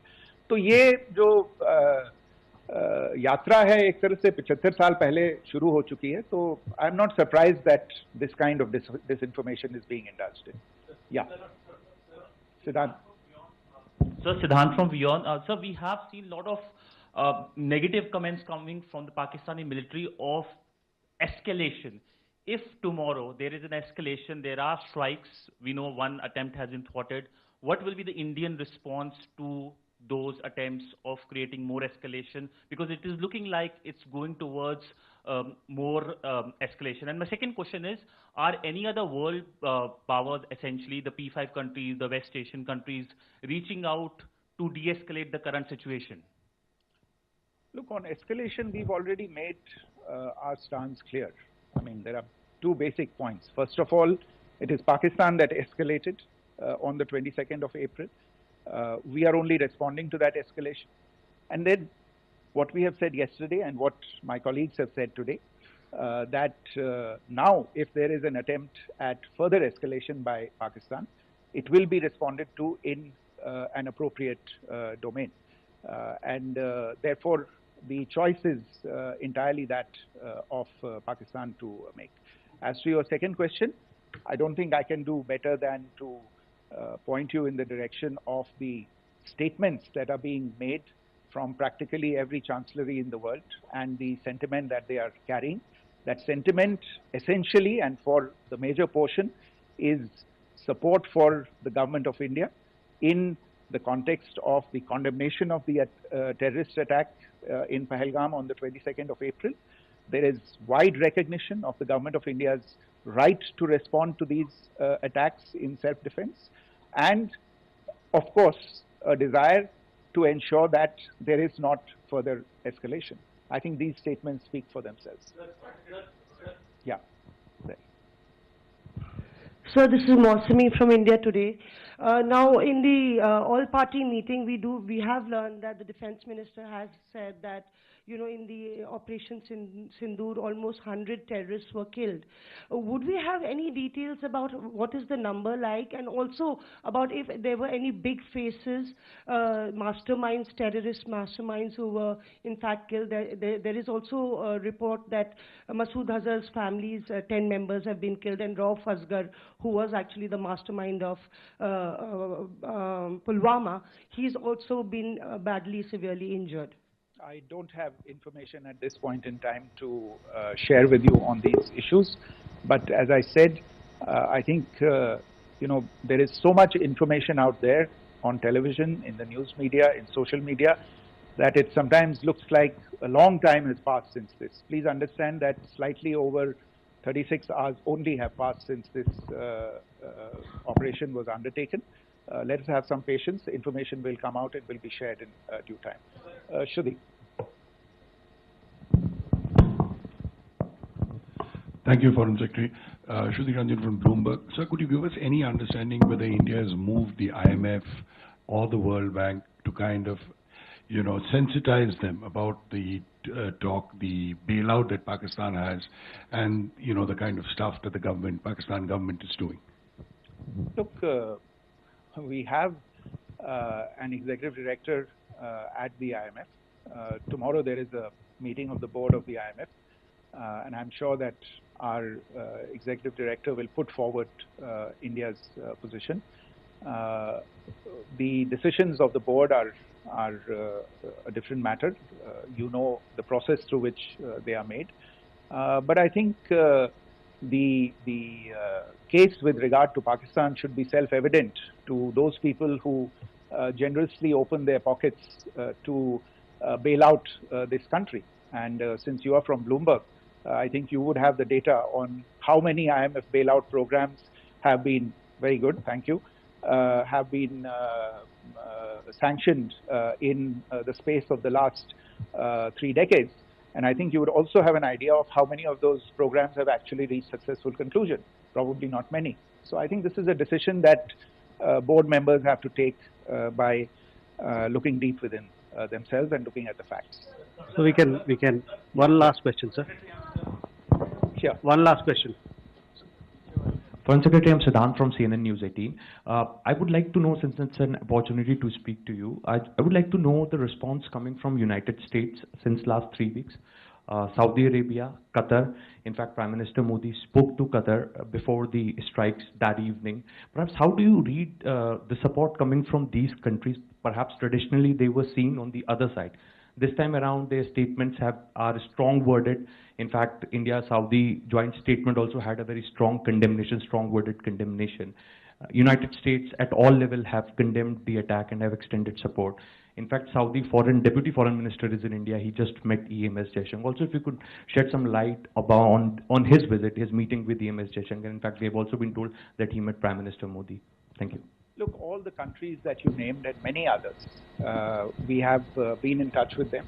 The Prime Minister has spoken to a large number of world leaders. A large number of world leaders have called him, as have called the External Affairs Minister. As we speak, there are conversations going on today as well with world leaders.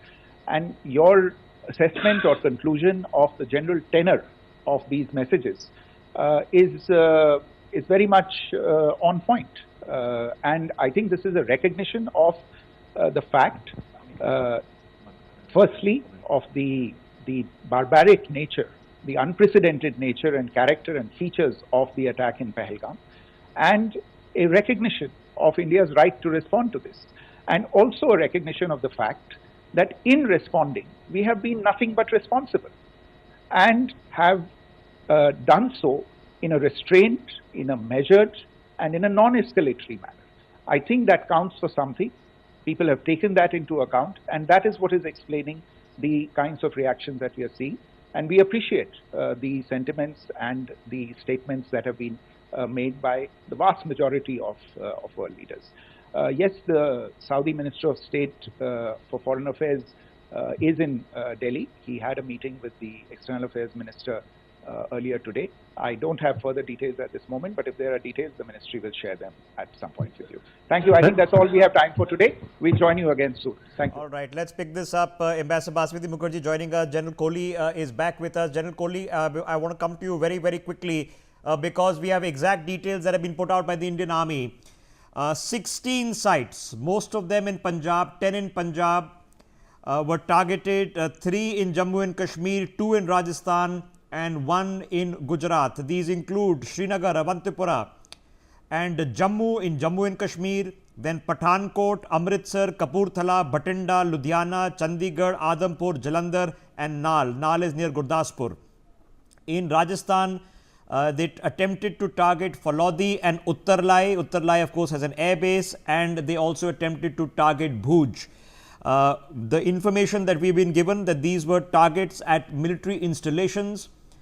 We don't have any information on what happened, but the tenor that seems to have been set is that most, if not all, of these attempted targets were taken down en route, and the debris of the missile systems that were used is now being collected for evidentiary purposes. 16 sites they attempted last night. Your thoughts on this, General Kohli? Firstly, Rishabh, I want to say these kind of briefings are very important. You see, they allay various kind of affairs and the gossip mongering which goes on. Because as you know, the ISPR is perfect. They mastered the art of these false fake news. So this clarity is very much needed. So since we are in a warlike situation, these kind of briefings must take place. One. Secondly, they have attempted yesterday to attack our all forward airfields. If you look in the history, 71 war was also started by them like this only. Probably they were hoping that they will get some success. Unfortunately, the way we have played our cards and the way our own equipment has been used and the way our sort of early warning systems were there, their things have been totally thwarted. I have almost definite information that none of our airfields have been hit. And the debris, etc., of their missiles and the UAVs what they are used, they are being collected. So they would have also got the message very well, what kind of capabilities they have. And like you were saying some time back that they would have put their best foot forward, the best possible equipment they would have used because getting success was very important for them. So they would have got that answer definitely. So our troops have done well as on today. But yes, it's only beginning. You don't know what happens tonight and tomorrow night and things like that. That's all I have to say. Okay. So hopefully nothing. Hopefully that's the end of it. Okay. But as the general was warning us right before we went to the press conference, we of course can't be complacent, but we can live on hope. You've heard from the Foreign Secretary very clearly. The original escalation was the attack on Pahalgam. There has been a response on the 7th of May. Then a secondary escalation has come from Pakistan, and there has been an immediate response hours later that has happened. Now, which sites that has happened? This has not been released by the MOD. This is the assessment that we are drawing now from the reports that are coming from Pakistan, evidentiary reports which are being reported by people of where they have seen sites hit. The Ministry of Defence has confirmed that an air defence system in Lahore has been neutralized. That's the one point we've confirmed. I'll show you the visuals because visuals exist of it actually being completely destroyed. Multiple strikes are visible on those visuals. But these are the sites that are being reported to from Pakistan. Karachi, Chor, Meena, Bawalpur, Lahore, Gujranwala, Chakwal, Attock and Rawalpindi. These are the sites that have been part of the counter. There might be a few more, but this is what we've been able to gather since we don't have an operational list, obviously, that has been released of whom we targeted. This is coming from the Pakistani side.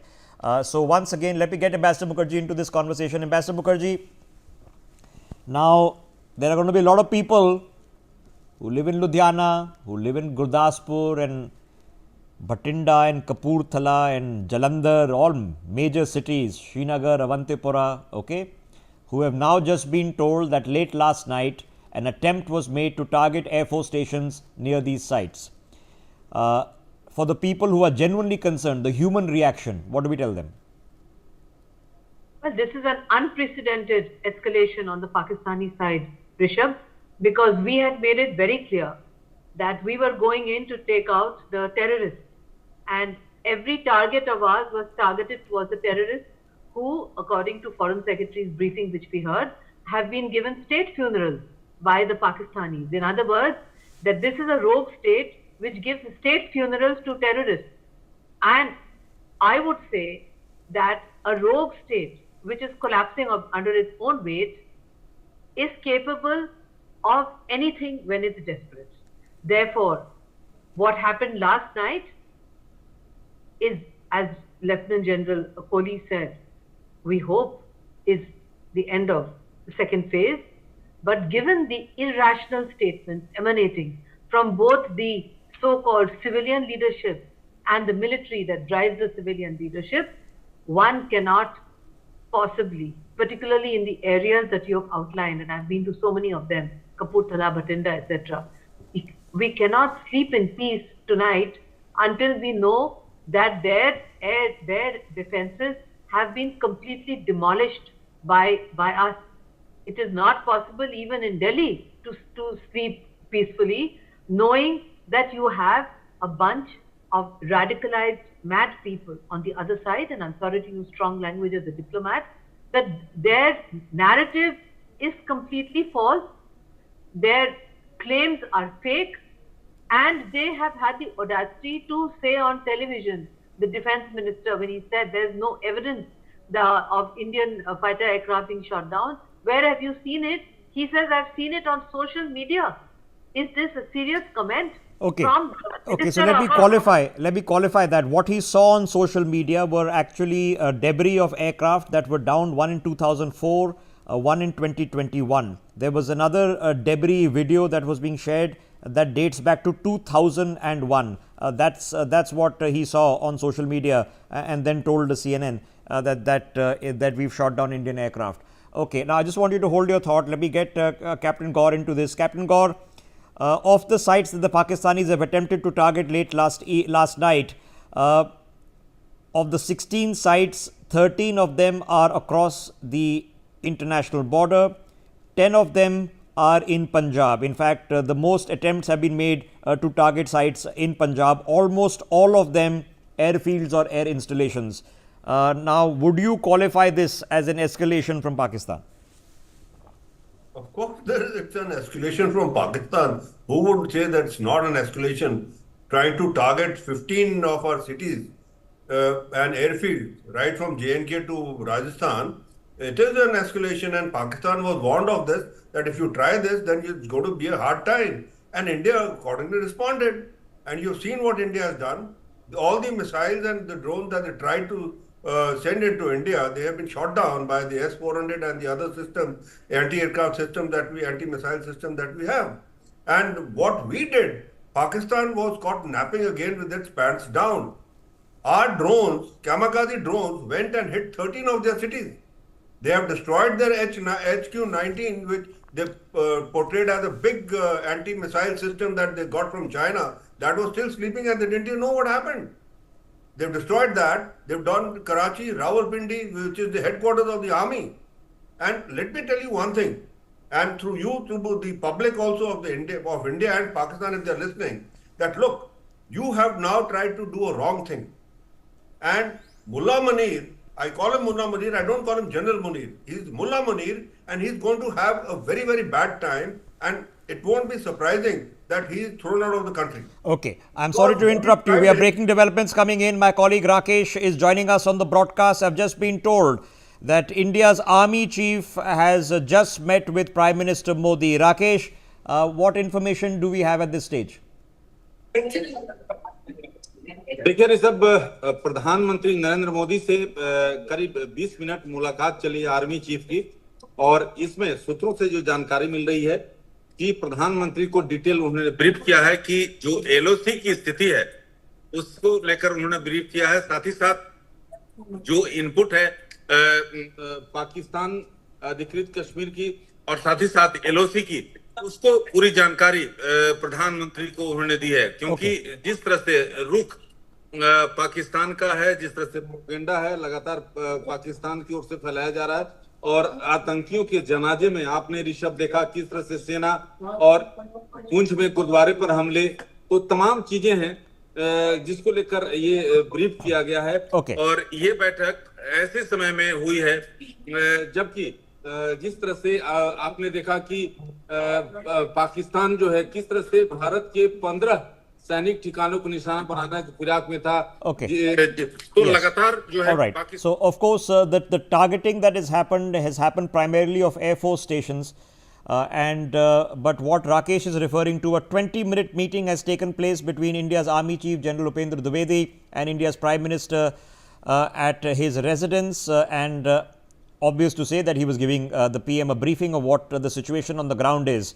This is what we've been told publicly. In Kupwara, in Baramulla, in Uri, Poonch, Rajouri, Mendhar, it is now confirmed that Pakistan was using heavy caliber artillery to target including civilian areas. 16 civilians are now confirmed dead, including 4 women. These include 3 men and 1 woman at a Gurdwara in Poonch. 16 are dead. There are dozens more who have been injured at this point of time. Let me quickly get back to General Kohli on this. General Kohli, on the very heavy firing, which we are of course responding to, that has been taking place for 14 days, but obviously escalated last night and the night before. Indiscriminate firing was going on the night before, in the early hours of the 7th and the early hours of the 8th, which is this morning. We saw again more firing. And they're targeting civilians. The 16 now are dead. Yeah, they've been firing indiscriminately.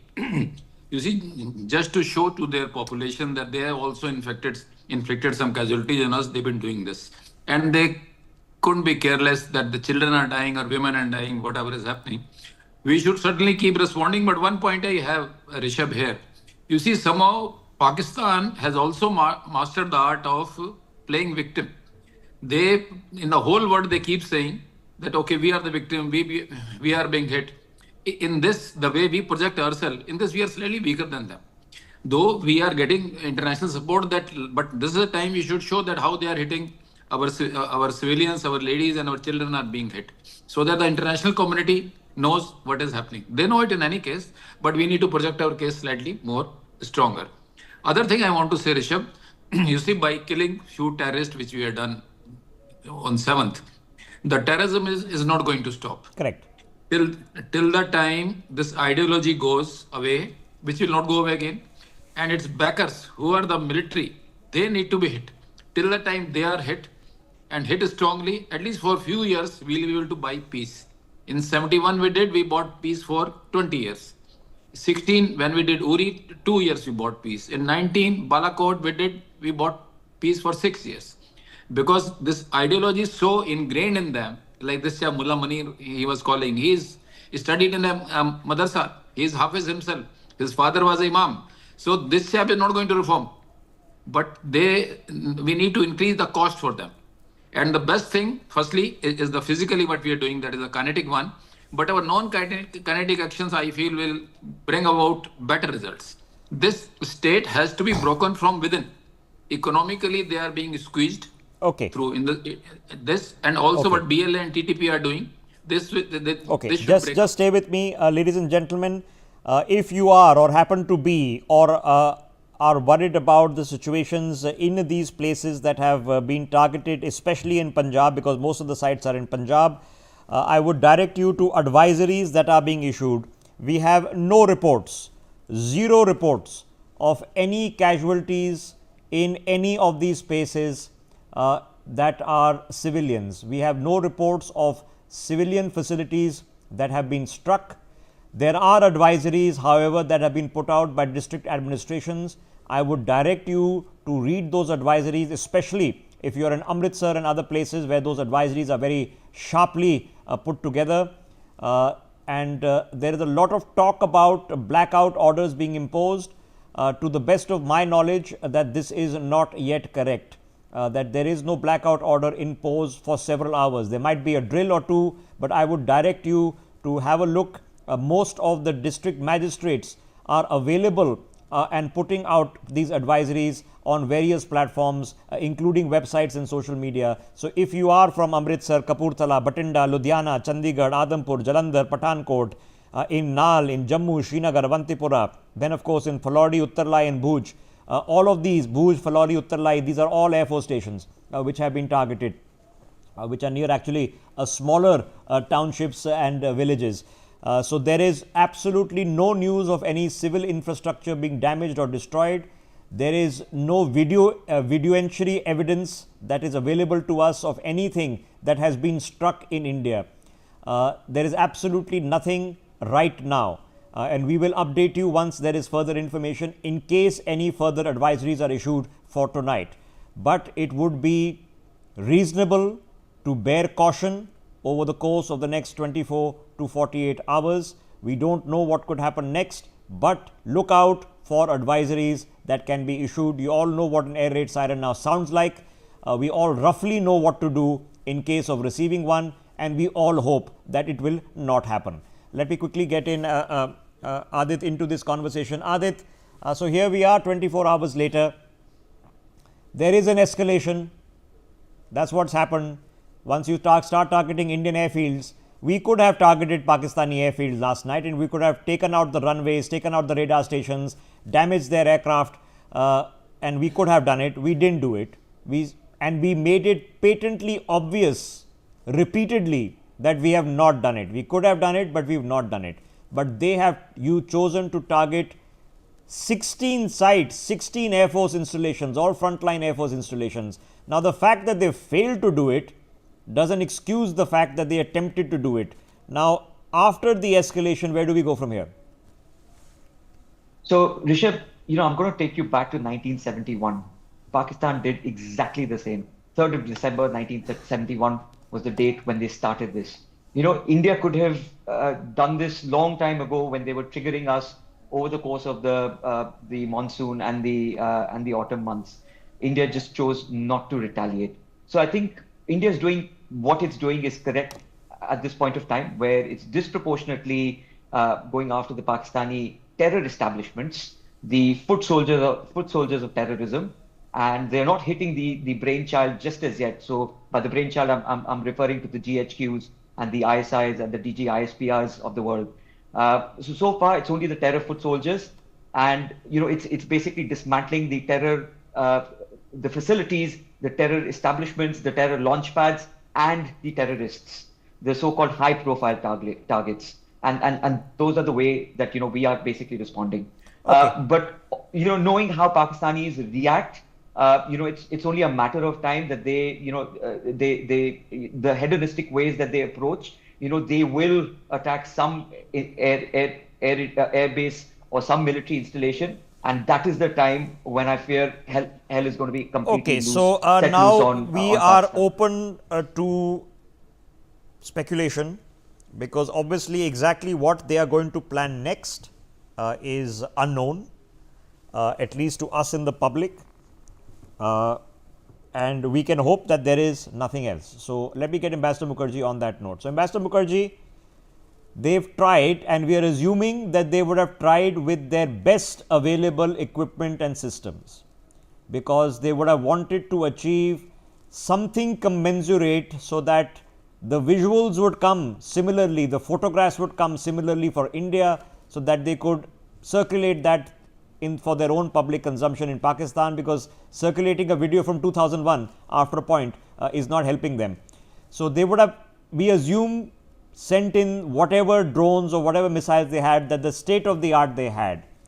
Now the fact that they have failed has indicated to them that our defense systems, the integrated unmanned aerial systems, actually work. That we might not be as perfect or as good as the Iron Dome, but Israel is a much smaller place. But along a 1500-kilometer border, they have reasonably worked, and theirs hasn't. So in the counter strikes, you've all seen the visuals. The Lahore, massive city, okay, Rawalpindi, GHQ, and the drones have reached there and struck targets there. So they've learnt a military lesson which is not looking good. So in the assessments that they're doing today, it's not looking good. Now the question I have for you is, after having learned this lesson, we know the Saudi MOS is here in India. We also know that last time when Wing Commander Abhinandan was there, a certain Saudi official, a senior official, flew to Pakistan very, very urgently. Now I don't know whether he now travels to Pakistan immediately after this, or phone communications are going to be plenty. But do you think that there is now immense pressure on Pakistan to leave it as it is? There is immense pressure on Pakistan. Pakistan's strategy is they are trying to provoke us to raise our level of escalation, so that, as Lieutenant General Kohli correctly pointed out, they can once again cry victim. That's their game. Moreover, if we escalate, then they will have an excuse, as they have threatened, their mad mullahs and the mad army chief of army staff. I've never met a military man more mad in my life as I see him on television. That would give them an excuse to use what is called a small dirty nuclear weapon. That is what they want. They want to have an excuse to use a small dirty nuclear weapon on the pretext that their survival is in danger, which is why our measured response is excellent. But our measured response can only continue, because we are a democracy, provided some missile on their side doesn't manage to hit a major civilian infrastructure, or let's say an Indian dam, etc. Then it would be a problem in a democracy for us to continue to give measured responses. So that is why the fact that our air defense, it has functioned perfectly so far, and we hope and pray it will continue to do so. We have to be very vigilant, as you said, Rishabh, for the next 4 days, because the information coming in is that they have this kind of facilities for striking us only for the next 3 to 4 days, not more than that. Okay. They don't have more ammunition, etc. But the next 3 to 4 days will be very tense, Rishabh, and we have to be very circumspect in what we do, as we are doing now. Okay, let me get Captain Gaur back into this conversation. Captain Gaur, would that be a reasonable assessment, without of course being privy to intelligence inputs, that if they had to do something last night, they would have done it with their best weaponry to achieve the maximum possible result in the maximum possible locations? And if indeed they have been unsuccessful with the best options they've got, and the counter attack they've been unsuccessful in preventing, what is the lesson that the Pakistani Air Force has learnt in the past 24 hours? Rishabh, the Pakistani Air Force and the Pakistani administration should have learned this lesson long time back, because what equipment they've got from China is all totally trash. Now they have learned that China, whether it's the JF-17 that they're preaching about, that's a great weapon and all, and a great delivery weapon, or their this missile system, that HQ-19 that they got, they've now found out that it's all trash. And what India has got is something which they can't penetrate. They tried their level best. See, they could not send their F-16s because US has forbidden their use against India. They had to send the JF-17. JF-17 has already been shot down in Kashmir, and they know its limitations. With S-400, they know that they cannot penetrate with their aircraft, so they try to do it with their missiles, which they have failed. Now they have nothing else with them. Only thing to do is to either try a ground attack, which again, if they try that, they are going to be in huge trouble, because our